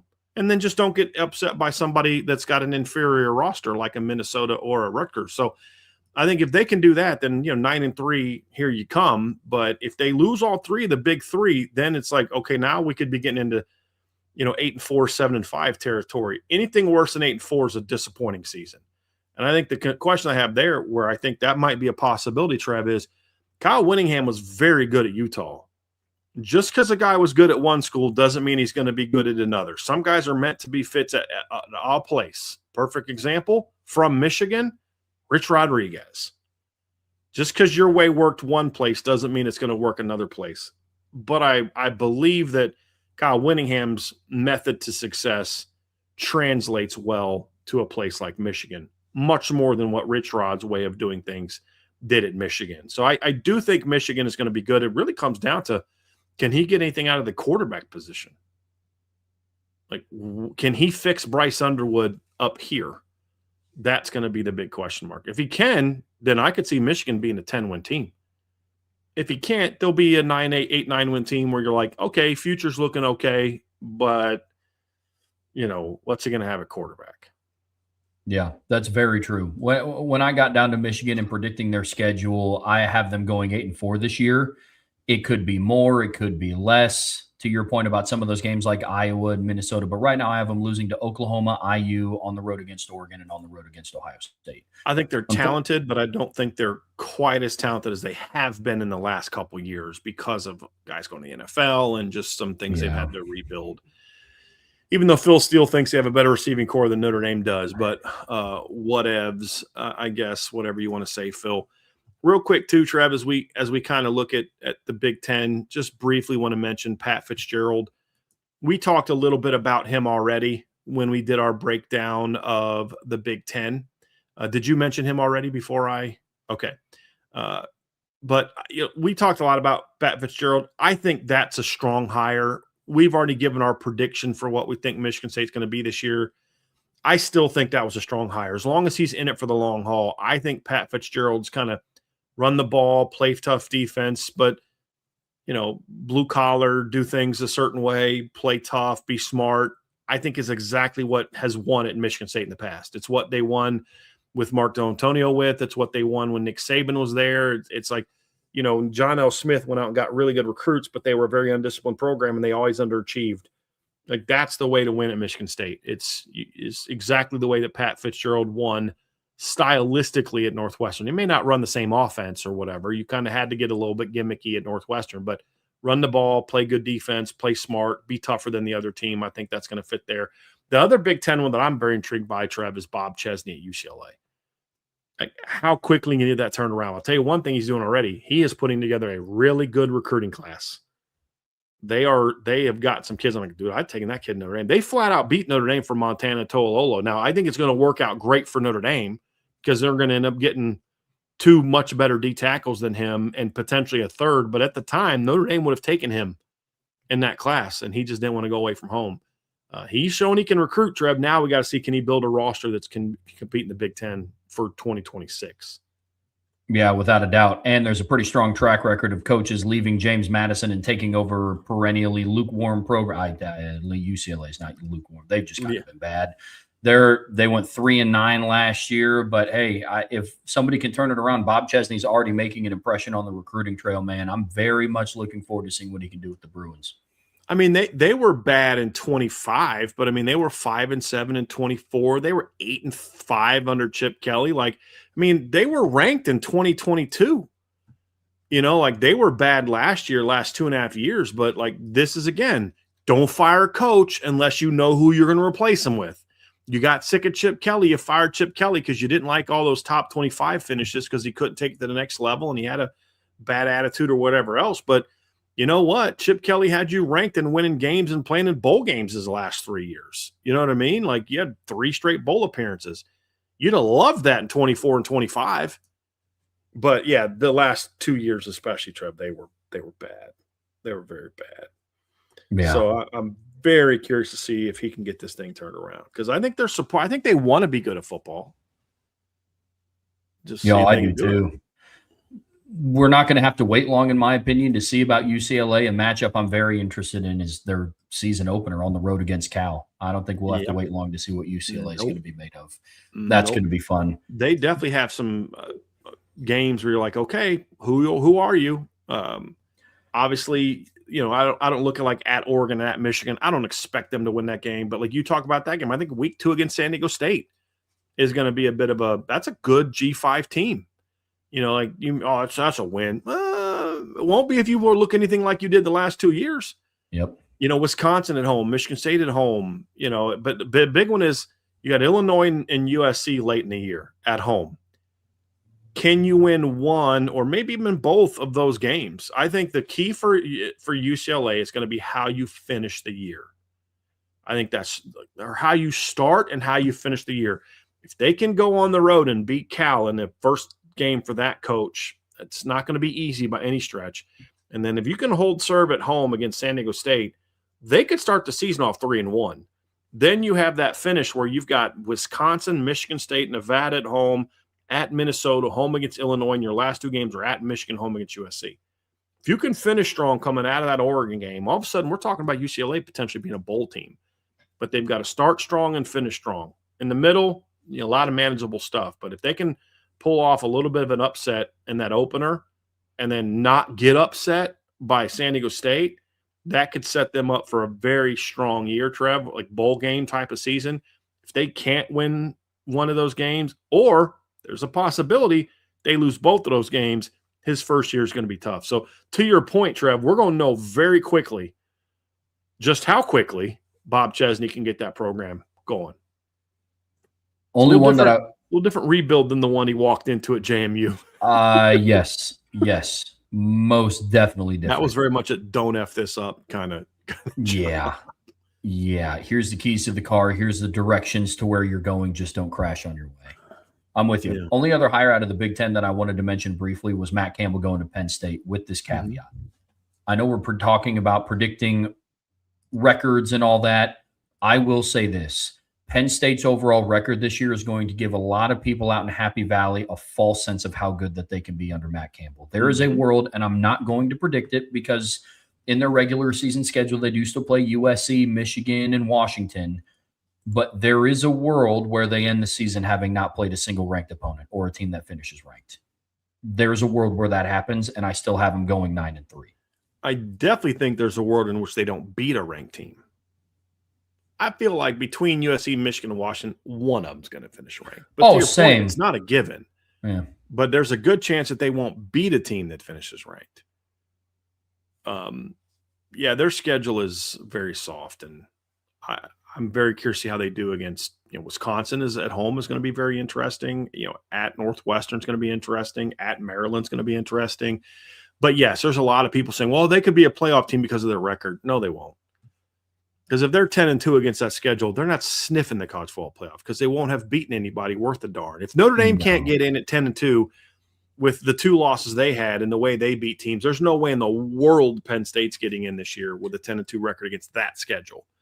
It's just not. No. It's just not going to happen. But that is a very soft schedule, and I still don't think they're going to win 10 games. I think they're going to be an 8-win team. I think, honestly, Trev, I think they're going to lose 2 of the 3 big games at least. I think they're going to lose to Michigan. I think they're going to lose to Washington. We'll see about Penn State, but I think they're going to get up. They're going to have a couple upsets as well, assuming they even win one of those 3 games. I could see them getting beat early by Wisconsin. I could see them losing on the road to Northwestern. I could see them losing on the road to Maryland. I think people that are just assuming they're going to beat all these teams still think this is James Franklin's roster, and it isn't. There are very few guys in that starting lineup that played against Notre Dame 2 years ago. Very few. And I think that's where people are missing the boat when they just like, oh, they're just, they're not, they may not be that good, but they're going to still go out there and win 10 games. Based on what? Like, I'm looking at their starting lineup right now, Trev, and they have because that guy was hurt, but they basically have 1 starter on offense that was a starter of the year that they won in the playoff. Not one of their defensive linemen is from that team. Tony Rojas is the only linebacker from that team, and none of their DBs were factors on that team. Guys, that team is gone. This is not that same Penn State team. It's not even the same Penn State team from last year. What about all those Iowa State players? Yeah, the ones that went 8-4 in the Big 12 last year. They will be very well coached because Matt Campbell's a good, he's the polar opposite of James Franklin. He's a pretty good end-game coach, but his team is going to be very fundamentally sound. But I just don't think he's dynamic. And I think that's going to hurt them a little bit at Penn State. And the roster needs a lot more help than just getting a bunch of Iowa State transfers. Agreed completely. The only other player on their team that I think that's still there that Notre Dame played against was Zion Tracy. But I don't think he started on that team. I know he played. I don't think he started on that team because I think Denarius Dixon was on that team as well, but he didn't play a bunch. Yeah, he rotated in, and he was their primary punt returner. And to which I say, Luke Talich says hello. But that was really the only time I remembered from that game. Yeah, unfortunately for him. Let's switch gears, Brian. Let's talk about the SEC because there was a lot of coaching movement in the SEC, and you can't talk about coaching changes in the conference. That means more without talking about Lane Kiffin. Yeah, I think Lane Kiffin's going to make a pretty quick transition at LSU if you don't expect him to make the playoff in year 1.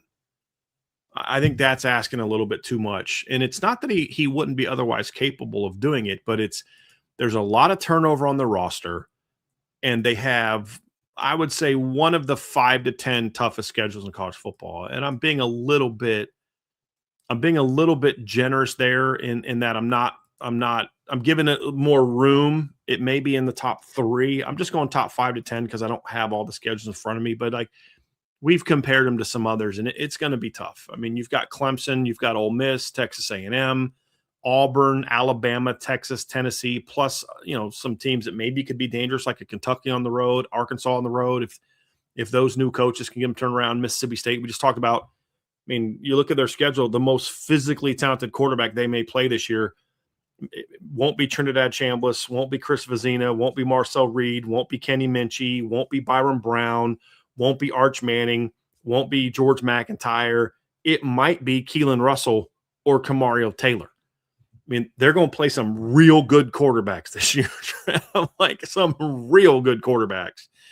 And I think that's the thing that's going to hurt LSU a little bit, Trev. They're kind of redoing the offensive line a little bit. They got some guys that were backups last year. A lot of their depth is from the portal. And I hear this, they got really good receivers in the portal. Yeah, they did that the last 2 years. We kept hearing about that the last couple of years as well. They're rebuilding their front. Now they're rebuilding with good players that have played college football, but I think there's also a culture, that he's got to fix. I mean, I don't think he's replacing a guy that really built a strong culture. I do think they had a very good portal class. I think they're loaded at running back. I think that Sam Leavitt went to the perfect coach for him to play for. If anyone can get him to be highly productive in college, it is Lane Kiffin. And if he gets hurt, they got Hassan Longstreet out of the portal from USC. So there's talent there. I think LSU is going to be a problem. LSU is going to, if they don't make the playoff, they're still going to knock somebody out.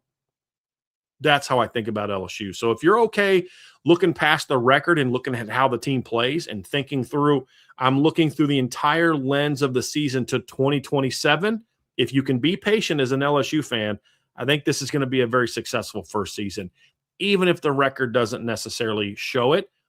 But I'll say this, Trev, I'm very curious what you think about this. I do think there's at least a chance that if everything goes to perfectly according to plan, that this team could surprise some people and go 10-2 and be a playoff team. Because if they go 10-2 against that schedule, they're in the playoffs.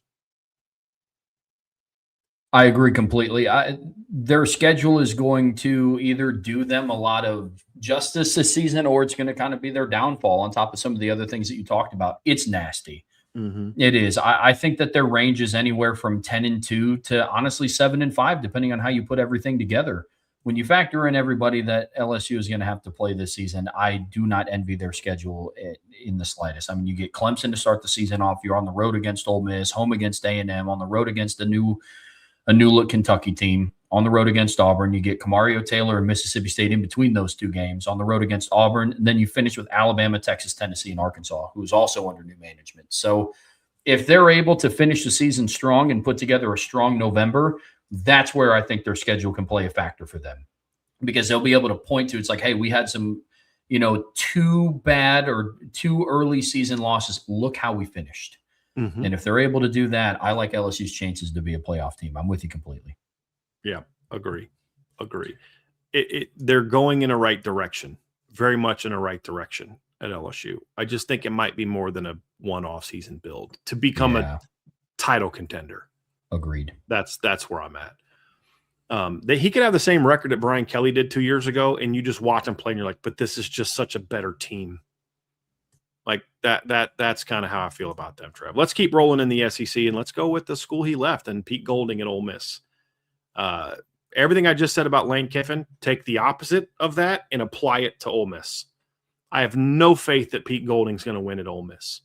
I think he won last year in the playoffs with Lane Kiffin's roster. They don't have that roster anymore. I don't take him seriously as a person. I don't take him seriously as a coach. I think they would have been better off turning a playoff bid down and hiring a real head coach, as opposed to going with him as the interim, going into the playoff, having him win to the point where you had to name him your head coach. They'd have been better off getting upset by Mississippi State not going to the postseason, or then they didn't have to keep him as the head coach, and they could have gone out and got a real head coach. I think this is one of the worst hires of the offseason. I think they were forced to do this, though. Yeah, their hands definitely got forced. I don't think that there was another option for them at that time, and their schedule's not going to do them any favors. It's crazy to talk about a team in the SEC that doesn't have to play Alabama or any of those teams, and they still have one of the tougher schedules in conference. You're on the road against, you're home against LSU, home on the road against Florida, Vandy, back home against Mizzou, on the road against Texas, then you get Auburn, Georgia, Oklahoma to finish the season, then obviously the Egg Bowl on Friday to end the season. I'm with you completely. I don't have any faith that Pete Golding's going to be able to put together a championship caliber team. I think their ceiling this upcoming season, even with Trinidad Chambliss, is like 9-3. Honestly, I do. I mean, I'm very curious to see what they do in September. Very curious to see what they do against Louisville and Tennessee. You got LSU at home 2 weeks later. You got to play at Florida. You got to play at Texas, at Oklahoma, Georgia at home, Auburn at home, and then, like you said, that Mississippi State game. So, I think 9-3 is about where I expect them to be, but it's going to be like you had a couple games that you might have been able to lose, and I don't think things are trending in the right direction. And I'll say this, Trev, you've known me a couple years now. My feeling on Pete Golding has been that, and you've listened to the show for a long time. You remember me banging on Pete Golding when he was a D coordinator at Alabama. Oh, yeah, I do. And it's not just because I think he's an overrated football coach. I just don't take him seriously as a human being. And he showed everyone why with his recent, oh, yeah, you can come at me. I got receipts. Don't be a child. He's a clown. He is the typical just meat wad. knows some football, knew the right people, and was able to kind of go up the ranks beyond what his talent otherwise dictated. And that happens more than you think in college football. And he's a perfect example, and I can't wait to watch him crash and burn. And if I'm wrong and he's a great coach, I'll eat those words, but I'll be shocked if he's a great coach. Shocked. And he's the one guy probably dumb enough to get a team put on probation in this era. Yeah. Seriously. I agree. Let's talk about the Auburn Tigers, Brian. They hired Alex Golesh, who came over from USF, who also has his hands full. He's taken over a 5-7 Auburn team. But this has been one that you and I are both really, really intrigued to see how their season pans out. Everything that we said about Pete Golding, I don't feel about Alex Golesh. Complete opposite. Look, this is another school that I think patience for at least a year might be required. But we'll see how they're going to do. I don't expect this to be a playoff team. I want to see how they do in the opener against Baylor. They got Florida at home. They play at Tennessee, Vandy at home, at Georgia, home against LSU, at Ole Miss, home against Arkansas, at Mississippi State, at Alabama. The SEC did Alex Golesh no favors. But look, one thing that Hugh Freeze was not able to do in recent seasons was get them to a bowl game. And I think this team has a chance to do that. I think this team has a chance to be a bowl team this year. They're going to have some tough losses, but I think they're going to win some games. And a couple of those games they almost won in the past under Hugh Freeze. I think they're going to win a couple of those games this year, to be honest with you. And, I like the fact that he brought a lot of South Florida kids with him, but not too many South Florida kids with him. I think they might have the most underrated backfield in college football. When you look at Byron Brown and obviously what he did Byron Brown threw for over 3,000 yards and had 28 touchdowns last year, Trev, but he also rushed for 1,100 yards. And his most impressive run of the season got negated by a penalty. Yep. That breaking, what did he break, like 11, 12 tackles? Because a couple kids he broke the tackle twice. Yeah. Against Boise State. They got called back because of a hold. Like, that was insane. It leads them, they whooped Florida. I mean, at least offensively. He was all up in Florida last year. So, you brought some of those kids, but then Jeremiah Cobb is a very underrated running back, in my opinion, as well. And then they brought, Bryson Washington from Baylor. They brought Nakai Davenport with him from South Florida.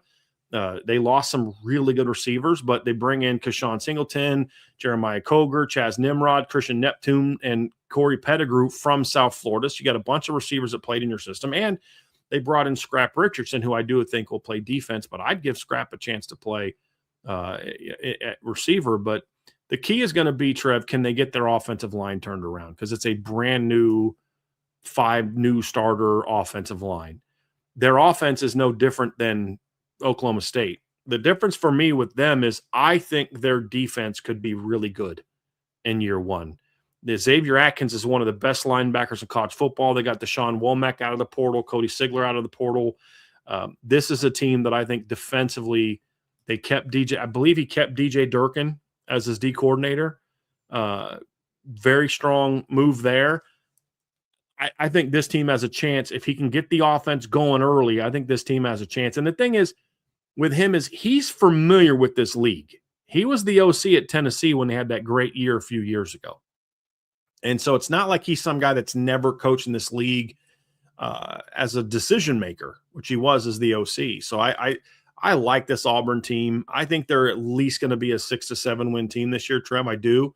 And I think that Auburn fans, if they have any kind of realistic view of who they are right now, which is not a given for Auburn fans because they don't have a really healthy appreciation for who they really are. If you're willing to give him time, 2 to 3 years, I think Auburn's going to be a problem in the SEC with Alex Golesh. I really do. I do too. I have the same concerns with their offensive line. They're going to be relying on the 2 Coles. Their center's name is Cole Best, and their right guard is Cole Skinner. Those are 2 guys coming over with them from USF. They're able to be there. I really like what Auburn could do this year, and I'm still sticking with my prediction. I said they upset Alabama in Tuscaloosa in the Iron Bowl this year with you. But Alex Golesh is not the only G5 quarterback coming up to the SEC. You have John Summerall at Florida taking over a 4-8 program. They fired Billy Napier last year. They kind of limped their way to the end of the season. Now things are starting to turn around and look a little bit brighter down in Gainesville. This is another one that I really liked as well. I feel like I have a little bit more confidence that Alex Golesh can coach a turnaround at Auburn, whereas John Sumrall, that's a bit more of an unknown because John Sumrall walked into a pretty good situation at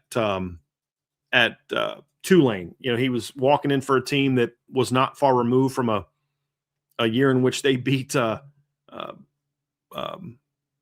USC, excuse me. And, you know, goes to Troy, does very well at Troy. So he's been in a couple places, but I think he walked into a pretty good situation at Troy. They actually had a talented roster. Chip Lindsey just couldn't coach. But he took a team that hadn't been that good, turned them around. Tulane is a little bit different, walked into a great situation. I don't know if they were quite as good, but I also think he went to the AAC, and one of the better years we've seen in the AAC. There was 4 really good teams in the AAC last year, Trev, along with them. South Florida was a good team last year to go with Tulane. South Florida was a pretty good team last year. Navy was a really good team last year. North Texas was a really good team last year. And Memphis was a pretty solid team last year. So the East Carolina, you could throw in there as well. I think won 9 games last year. So like that was a good league. And I think he did well, but you look at him right now, Trev, we got a lot to learn about John Sumrall being able to coach at this level. But the one thing he's already showing, he can recruit at this level. Yep. Like he's doing a real nice job recruiting at Florida. And I think he can coach at this level. I do. It's just, to me, it's more of, can he turn around a program quickly? I think Alex Golesh showed me that at South Florida. He walked into Jeff Scott, they were terrible under Jeff Scott. And he turned them around very quickly. I just need to see that he can do that at Florida. I'm actually kind of confident that he can. It's just more of I need to see it from him. But I think these were 2 of the better hires that we've seen in a while, from the G5 to P4, where I have fewer questions about their ability to do so. I wasn't sure about Billy Napier. I thought he was going to work out, but he had to show some things, and I don't know that he had the temperament for it. I think Kirk Cignetti turned out to be a great hire. We thought that was a good hire. It was even better than we thought it was going to be. There's been a lot of these guys that make this move, and it doesn't pan out. I don't think these are going to be ones. I think Alex Golesh and John Sumrall both, Trev, were great hires. I just would say the same thing to Florida fans that I say about Auburn fans. I expect them to win, expect them to be in a bowl game this year. I think it would be a tremendous achievement if they aren't a bowl team this year, but don't expect them to be in playoff contention.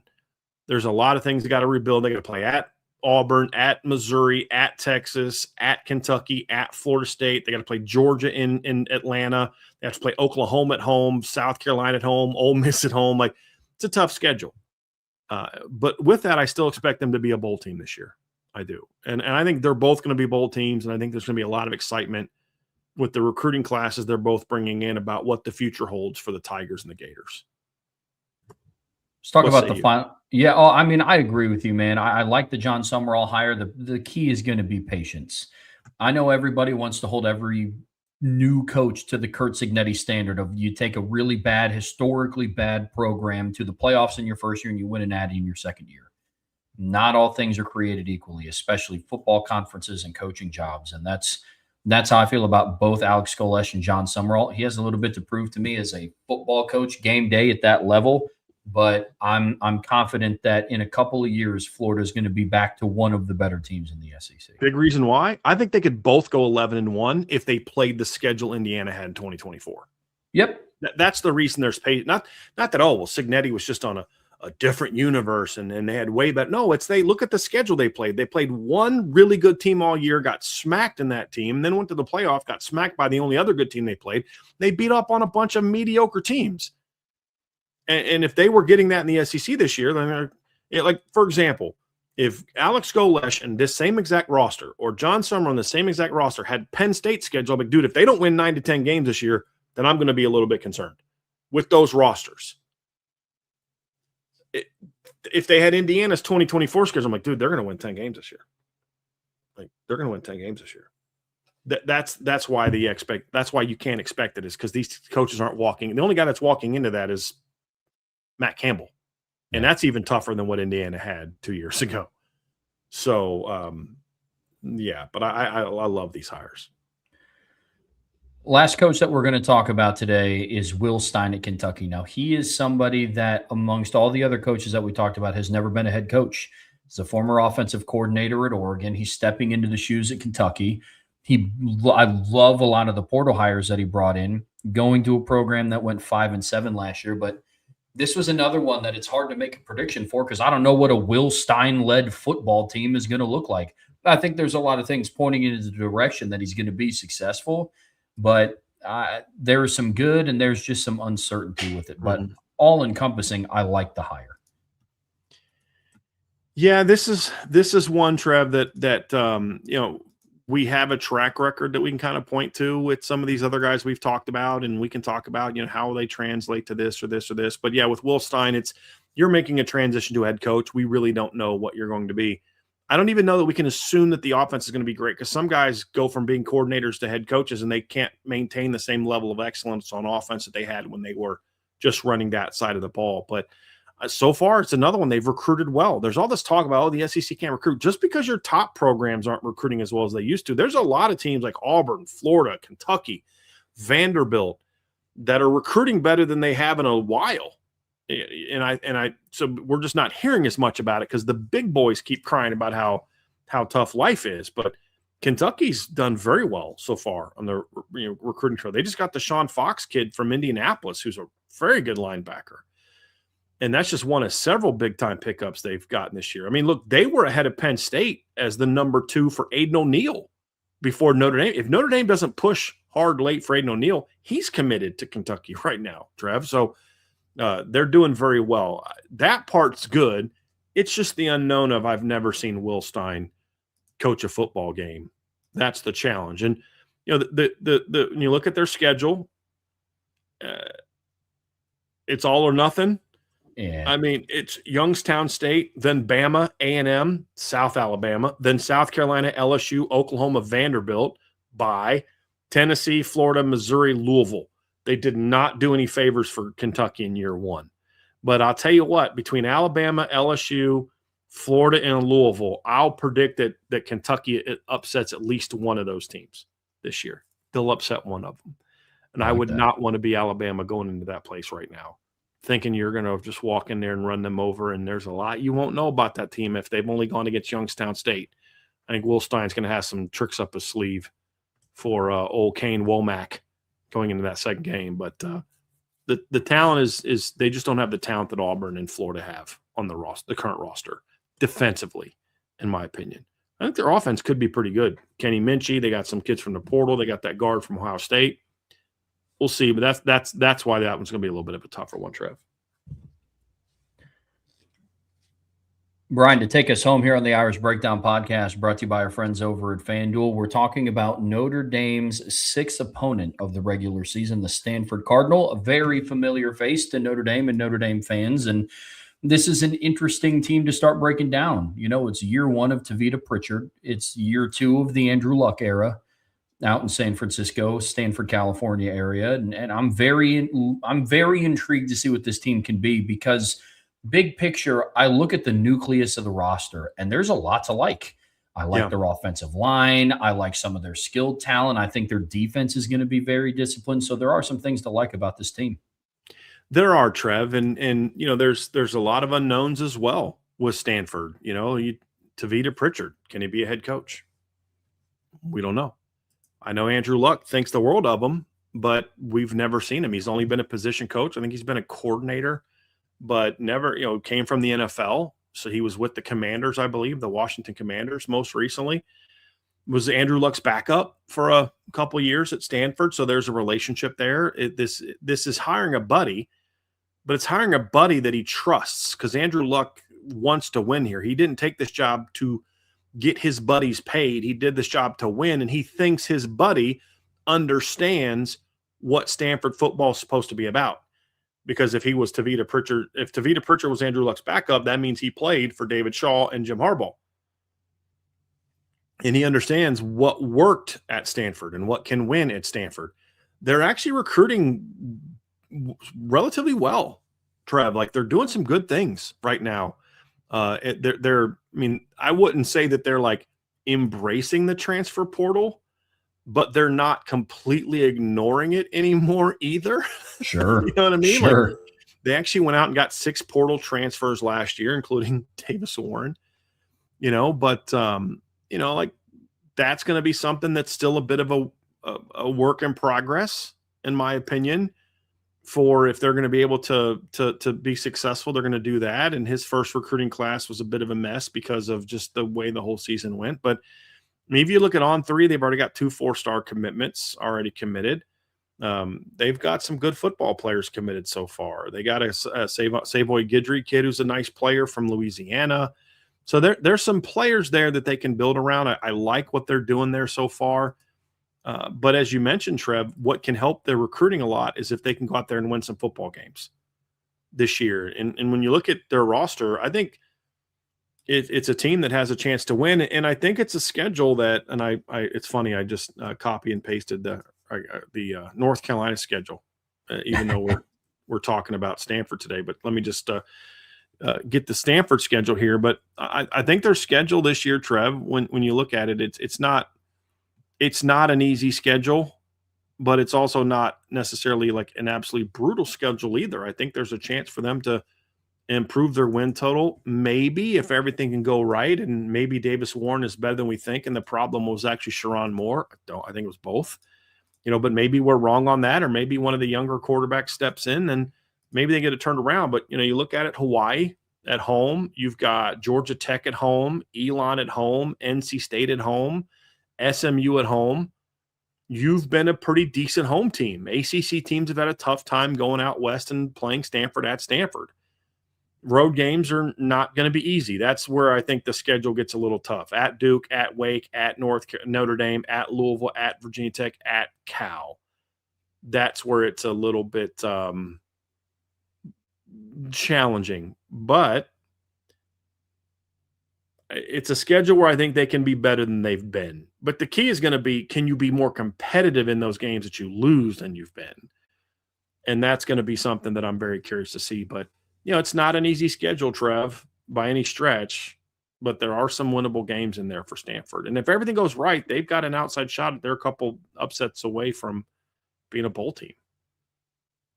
If Stanford puts together a good season this year, it's going to be in large part because they were able to manage the amount of good quarterbacks that they'll play throughout the season. I mean, even in week 1, I mean, you're playing Micah Aledo from Hawaii, who had a really good year last year.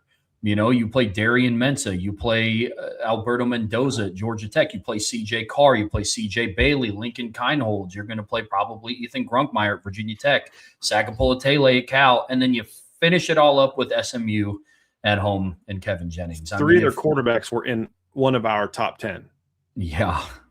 And that doesn't include CJ Bailey, who we both agree is a top 10 talent. Well, at least I shouldn't say we both agree. I don't know that we've had that conversation, but I think CJ Bailey's a top 10 talent. Physical talent. The kid from Cal has got a shot to be a top 10 quarterback. Yeah, they're playing some good quarterbacks this year, Trev. Some very good quarterbacks, and they're going to need their defense to grow up in a hurry. But it's going to be the start to their season is not pleasant. Stanford only plays one team from last year who had a losing record, and they just hired James Franklin and brought in some good portal additions. That's right. They're 1, 2, 3, 4, 5, 6, 7, 8 teams on their schedule that won 9 or more games last year. Yeah. That's not pleasant. That's not pleasant. No, it's definitely not. Man, we're not going to have to wait long to see what kind of chops Tavita Pritchard has, to your point. Right. Now, the interesting thing about Stanford is we've talked before about how you need a specific hire that understands what it's like to be at Stanford, very similar to how Notre Dame needed to hire a coach that understood and accepted what it meant to be at Notre Dame. I see Tavita Pritchard being somewhat boom or bust.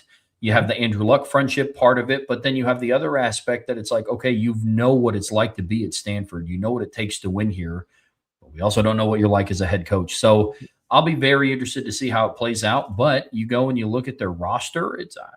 Look, man, like it's such to where they could be competitive against Hawaii and Miami at home and then Duke on the road. If they're able to make it out of September and we can look at this Stanford team, be like, hey, this is a relatively decent ball club. I like their potential to be a potentially bowl eligible team. It would require a great coaching job, but yeah, there's an outside chance that happens, Trev. But and if it's going to happen, I mean, when you look at some of the things we like about the Stanford football team, you and I have talked about some of these before. This isn't going to surprise some people, but take quarterback aside, there are some things I really like about this offense. And one of those things is I do think this has a chance to be their best offensive line in a while. It's also one of the first times in a while they really have some continuity on the offensive line. And I think that's a big reason that I'm optimistic. You've got Nicky Prongos, who's a kid that I had on my all-opponent team. Khalil House comes back. He's going in his third year as a starter. Fisher Anderson, I believe, started last year for them at center. Simone Pele is a kid that played last year. Nick Fodig played. Then he didn't start, but he played for them. There's a lot of continuity up front, and there were some moments the line did okay. I think they've got a shot to take a jump in year two, and they're really going to need it because there's some skill talent to work with that got wasted by the fact that their offensive line was really just kind of coming together last year and struggled early. But we've talked about this. I thought the line got better and better as the season went on. They just were a little bit overwhelmed by some people, and the circumstances of the season. It was difficult, in my opinion, to really. How much momentum can you really get when you know that your coach is not going to be there? That to me made it tough. But when you watch Stanford, Trev, there were some things about that team that I liked. They competed with Pitt for a half in that game. They really did. They threw for over 300 yards that game. Problem is they they ran for -10. So they just couldn't get things going. But then they ran out and ran the ball pretty well against BC and ran the ball pretty well against Hawaii, ran the ball pretty well against Cal. They almost beat North Carolina on the road. They whooped Cal last year. And Notre Dame just overwhelmed them. But what I loved about that game is they never quit. They never stopped competing in that game. They got overwhelmed by a really good and really hot Notre Dame team. But they had several games, Trev, where you're like, dude, they battled in that game. They just weren't good enough. Even the Stanford game, the Miami game, they lost 42-7. Wasn't it 14-7 at halftime? I thought it was 10-7 at halftime. 10-7 at halftime. Let me look up that box score here real quick. It was 7-7 at halftime of that game, and then Miami scored 35 points in the second half. But that's the point, Trev. Is they battle. It's just they were overwhelmed, especially on defense, and their quarterback was so bad. And we'll get to that here in a second. But on top of the offensive line, I think the thing that I like most about this team is they have legit quality skill talent on this team at quarterback. At running back, at wide receiver, and at tight end, in my opinion. But especially at wide receiver and running back. Micah Ford's a good football player. I just wish he could run behind a good offensive line for once. But that kid can play. Cedric Irvin's a solid football player as well. There's talent there at skill position for them. Agreed completely. I like. Nico Brown was a really good pickup. I think they got him from one of the Ivy League schools. I think it was Yale. I think it was Penn. I think it's Yale or Penn. I don't remember which one, but they picked him up from an Ivy League. Might have been school. Yale. Yeah. We're talking about it. Okay. Yeah. He was an 1,000-yard receiver last year. 71 catches, 11 touchdowns in the Ivy League. Yep.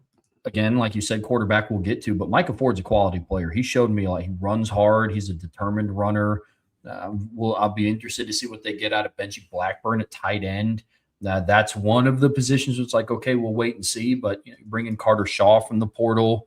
Zion Robinson's going to be a true freshman. John Anthony Hall comes back, and so does Caden High from last year's team. So, also like to point out, Trev, about Nico Brown. Last year, they made the playoffs. Last year, Yale did. They made the college football playoff, the FCS college football playoffs. They lost to Montana State 21-13. He had 11 catches for 107 yards and a touchdown in that game. Montana State won the national championship. This is a kid that's put up good numbers, and we've seen some Ivy League receivers go to big boy football and do well. Yeah, absolutely. It's flipping the script to the other side of the ball, they also have some edge rusher potential. Yeah. Tavara Tafiti is a player that I'm keeping my eye on this Real quick, upcoming season. real quick, there's one kid to keep an eye on at receiver that I want to talk about. It's a kid named Zion Robinson. He's a true freshman that they got that was committed to. They flipped him from Michigan, who was a kid that honestly I would have taken to Notre Dame last year if they wanted to go after him. Like that's another guy to keep an eye on. So like to Trev's point, it's not just that they have some veterans and the transfer portal guys, but they've got some young players that I'm really excited about as well. And one of their portal commits was a 1-year guy, Nico Brown, but Carter Shaw's a 2-year player, and then they did well. They got a couple 4-star caliber high school recruits, but I'm really high on Zion Robinson.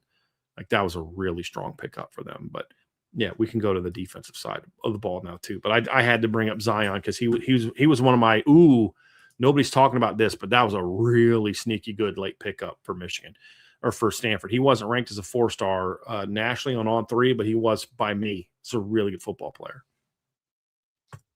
I'm very excited to see what he can do as well, as am I with Tavara Tafiti, the defensive end on Stanford's defense. There's some edge rushing potential with this team. I don't know if it's going to be one to where they're going to present issues to teams like Miami and Notre Dame or potentially SMU, who brings back PJ Williams, but they could be difference makers on Stanford's defense. I'll be interested to see what they do, and there's a lot of potential on this team, but questions around the overall ceiling. But yeah, man, I'm with you completely. There could be some edge rushing potential with this team. No question.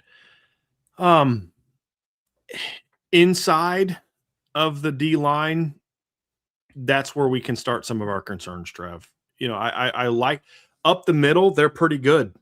I like their D tackles. I mean, I like their linebackers on the second level, on the edge, but up the middle is going to be a key. If they can get something from their interior on the D line, their front 7 could be solid, but I don't like what they've got coming back. And that's just, they weren't able to go to the portal and fix some of the issues they have there. That's going to be the big thing for me.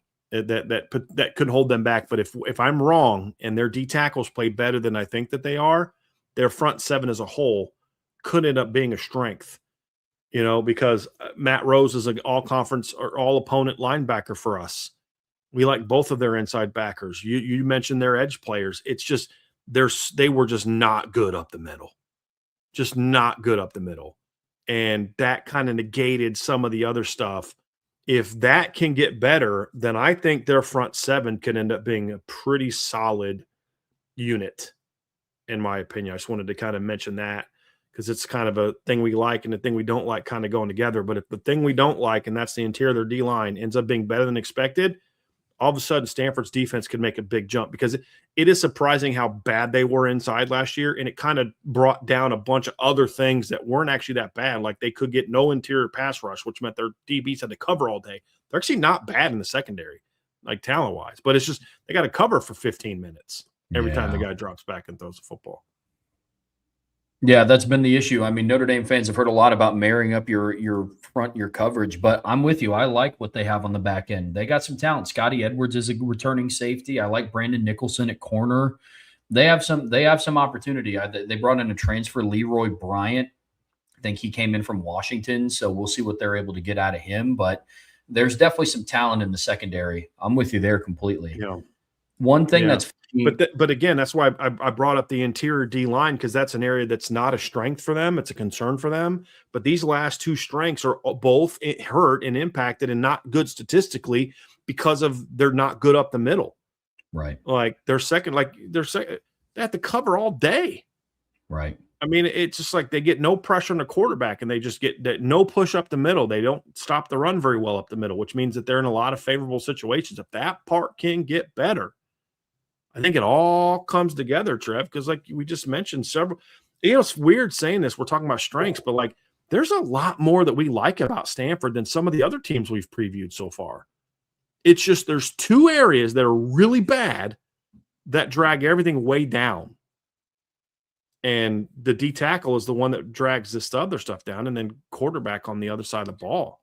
But when you just look at the things we like, it's like, dude, why do I not like this team better than I do because of some of the things that we like about Stanford? Yeah, without a doubt. I think I brought it up in a couple of like last week. If Bear Bachmeier stayed at Stanford, I think we'd be having a much different conversation about their outlook this season. But it's hard when you have Davis Warren assuming the QB1 role under. What's weird about Stanford's concerns is it's basically what some people think about Notre Dame. Like, it's the stigma that Notre Dame has: lack of top level talent, speed. Is their D line up to stuff? Do they have the quarterback under center? Notre Dame has proven those to be false, but those are the real world concerns for Stanford. Quarterback Back in is the day, in absolutely the where you have Davy to and start. Ty eras, those were absolutely issues for Notre Dame. Yeah, That's exactly absolutely. what Stanford is what Notre Dame was back then. You are absolutely correct. I mean, I just don't understand how there's a world where your head coach is a former Stanford quarterback, your GM is probably in the conversation for the best quarterback that Stanford has ever had, and you can't get anybody else in the portal not named. I said one of, relax. I know your You said man's. arguably I said arguably one of the. We've got to record it, Trevor. We do have it recorded. You can He's run the tape, arguably brother. the second best quarterback ever played. Let me rephrase. Your head coach is a former Stanford quarterback. Your GM is one of the best quarterbacks in Stanford history, behind the GOAT, the greatest of all time, the man, the myth, the legend, John Elway. Okay. There's no other quarterback that everybody else pales in comparison from everybody not named I just John rescinded Elway. to 3-5, Trev. I just rescinded don't worry. to 3-5. I got you, bro. I got you. Don't worry. No, I mean what you said is actually truthful. If we're taking my John Elway aspect aside, he is one of the greatest Stanford players ever. Yeah, it's crazy. You know, I mean, he was a great player at Stanford. There's no question.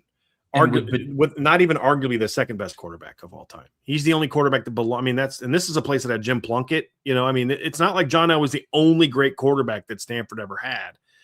And Andrew Luck his career mirrored that. And here's the thing he did that those other quarterbacks didn't do. He won a bunch of football games. John Elway never played a bowl game.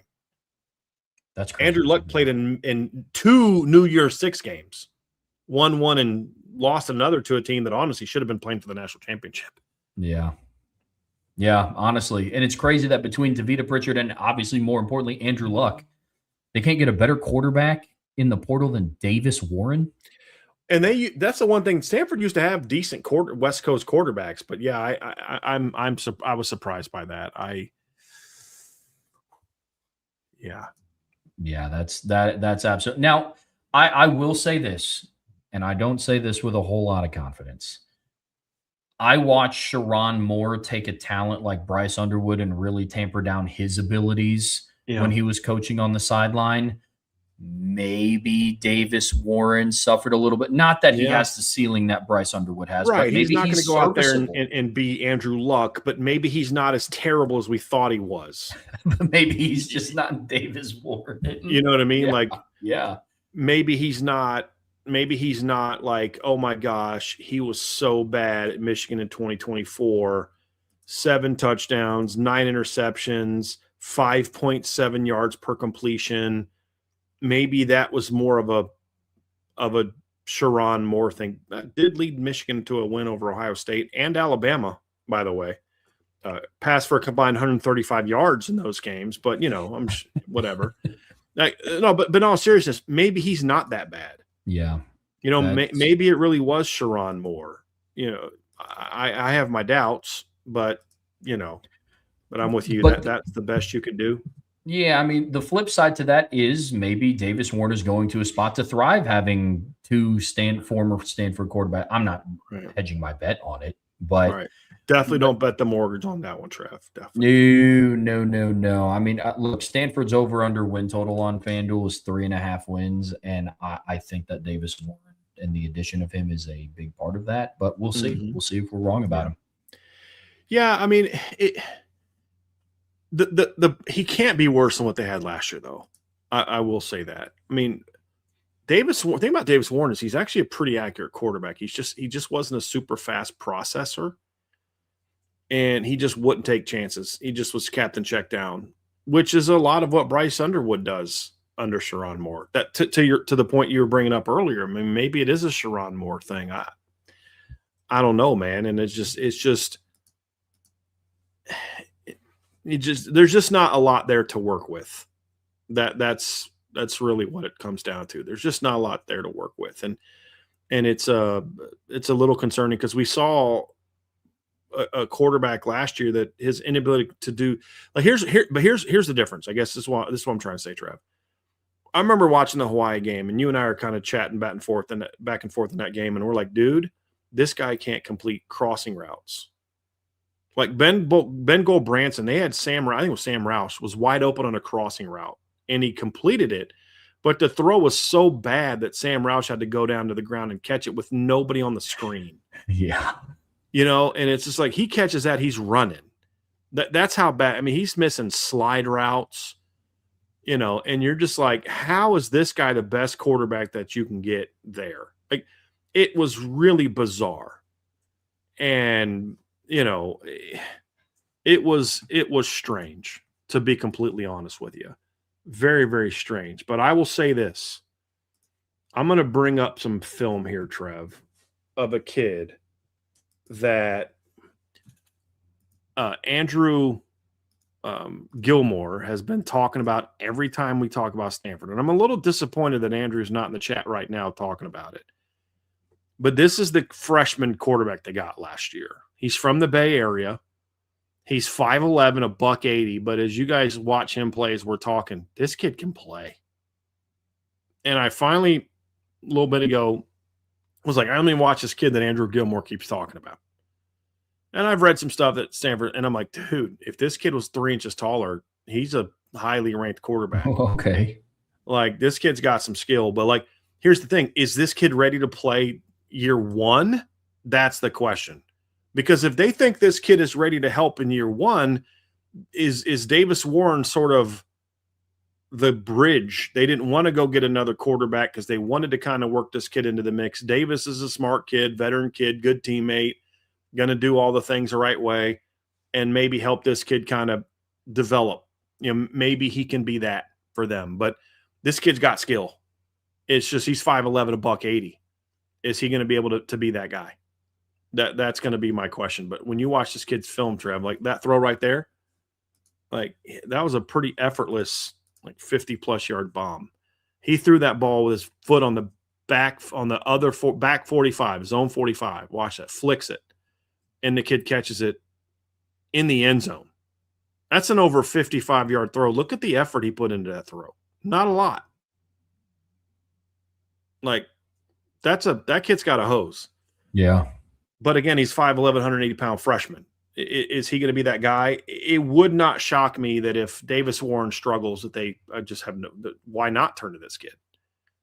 At least he can make some plays. But they might have found their quarterback of the future if, but here's the thing. Is he going to play in the offense that Andrew Luck ran? Nope.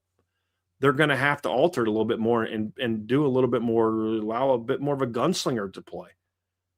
But if Davis Warren's their 12-game starter, I have a feeling we won't see a huge improvement from Stanford. But I got a feeling we might see, and because Andrew's a California guy, Andrew Gilmore is. So be curious to see if they have a package for this kid. If like they kind of work this kid in like the way Houston has talked about doing with Keshawn Henderson. Hey, look, Connor Wagman's a starter, but we're going to have some packages for this kid kind of thing. I could see that early. And then when you feel he's ready to take over, let him take over. But you put this kid in an offense that if he can at all run the offense at all, you put him into the offense with the kids that they have now, that changes things a little bit. I'll just say this, Stanford in 2027, if they can continue to have the same kind of talent at the skill position in line that they're going to have now, is going to be a much bigger problem when this kid's got a year under his belt.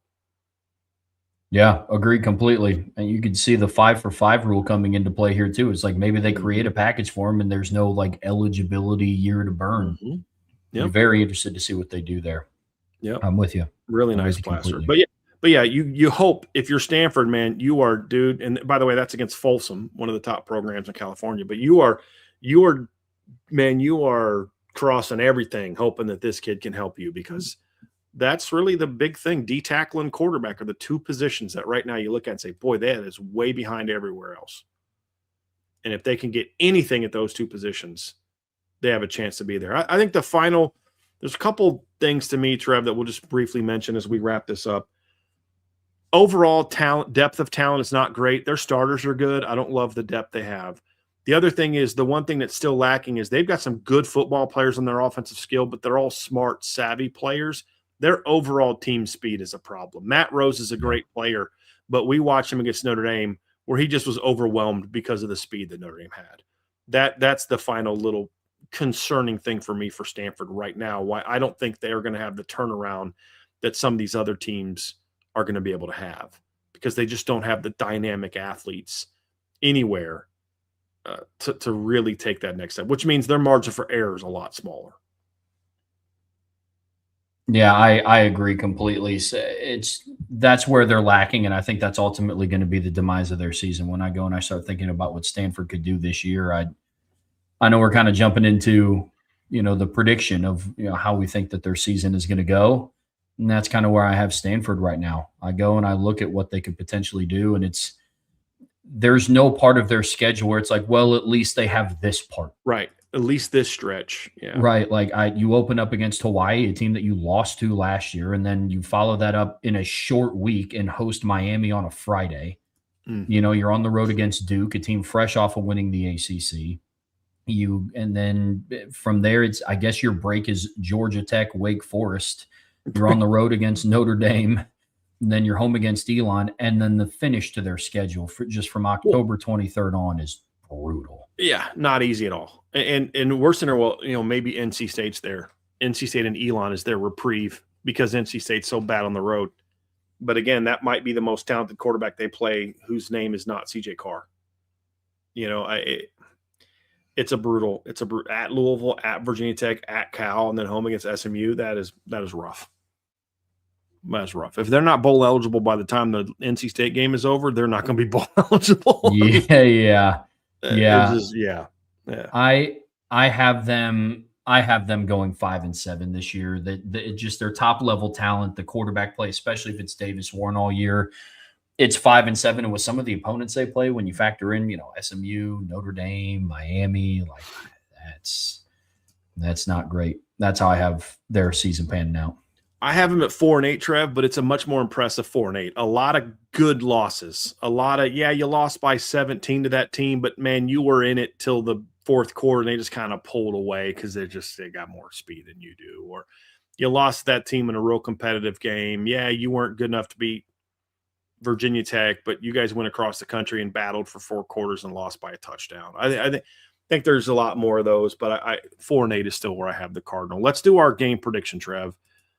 Right now, how you see it, Notre Dame, Stanford, we'll wrap up with the game prediction. Yeah, I have Notre Dame winning big, especially back at home, inside of Notre Dame Stadium. Their previous games have not been close. I mean, they beat them 49-20 in 25, 49-7 the last time they were in South Bend, 56-23 in 2023. I have this game being and didn't even play well. In the 23 and 24, didn't even play well and blew them out. No, I think the speed and the athleticism difference is going to be on full display this year. It was last year, and they were without Jeremiah Love for a good portion of that game. And then even when he came back, it was not the same type of Jeremiah Love. So I have Notre Dame winning this one 56-10.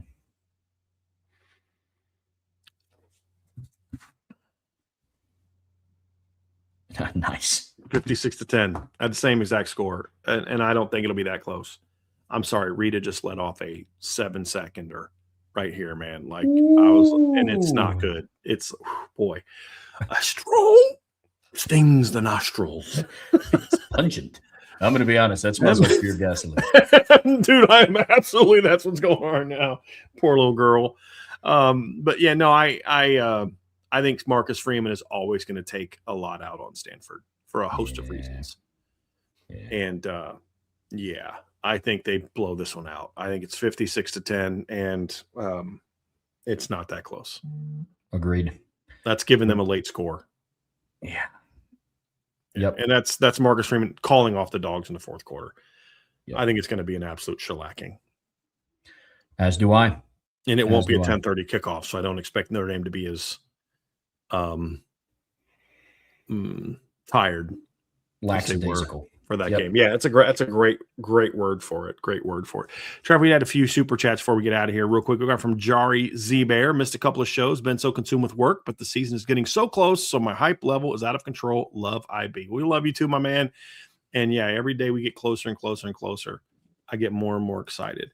Raymond Hart said, for Rita and the pup treats. I appreciate that very, very much, man. We have to have her now on some new treats because of her new the new pills she's on. We have to give her every day like 8 different things now that she's got the antibiotic. She's got this thing for, like, it's a treat, but it's like for joints, and she's got all her meds for her the IHMA. We almost lost her for the last couple times, but she's a trooper. She says she's just very sad today. My wife's out of town, and Rita is very much a mama's girl. Like, Angela calls her constant companion. Wherever Angela is, that's where Rita is. So, yeah. Like this morning, we got out of bed, and she's just going around the whole house looking for Angela. Just trying to find her mommy. So, yeah, she's a little sad today because of that, but she's down here sleeping.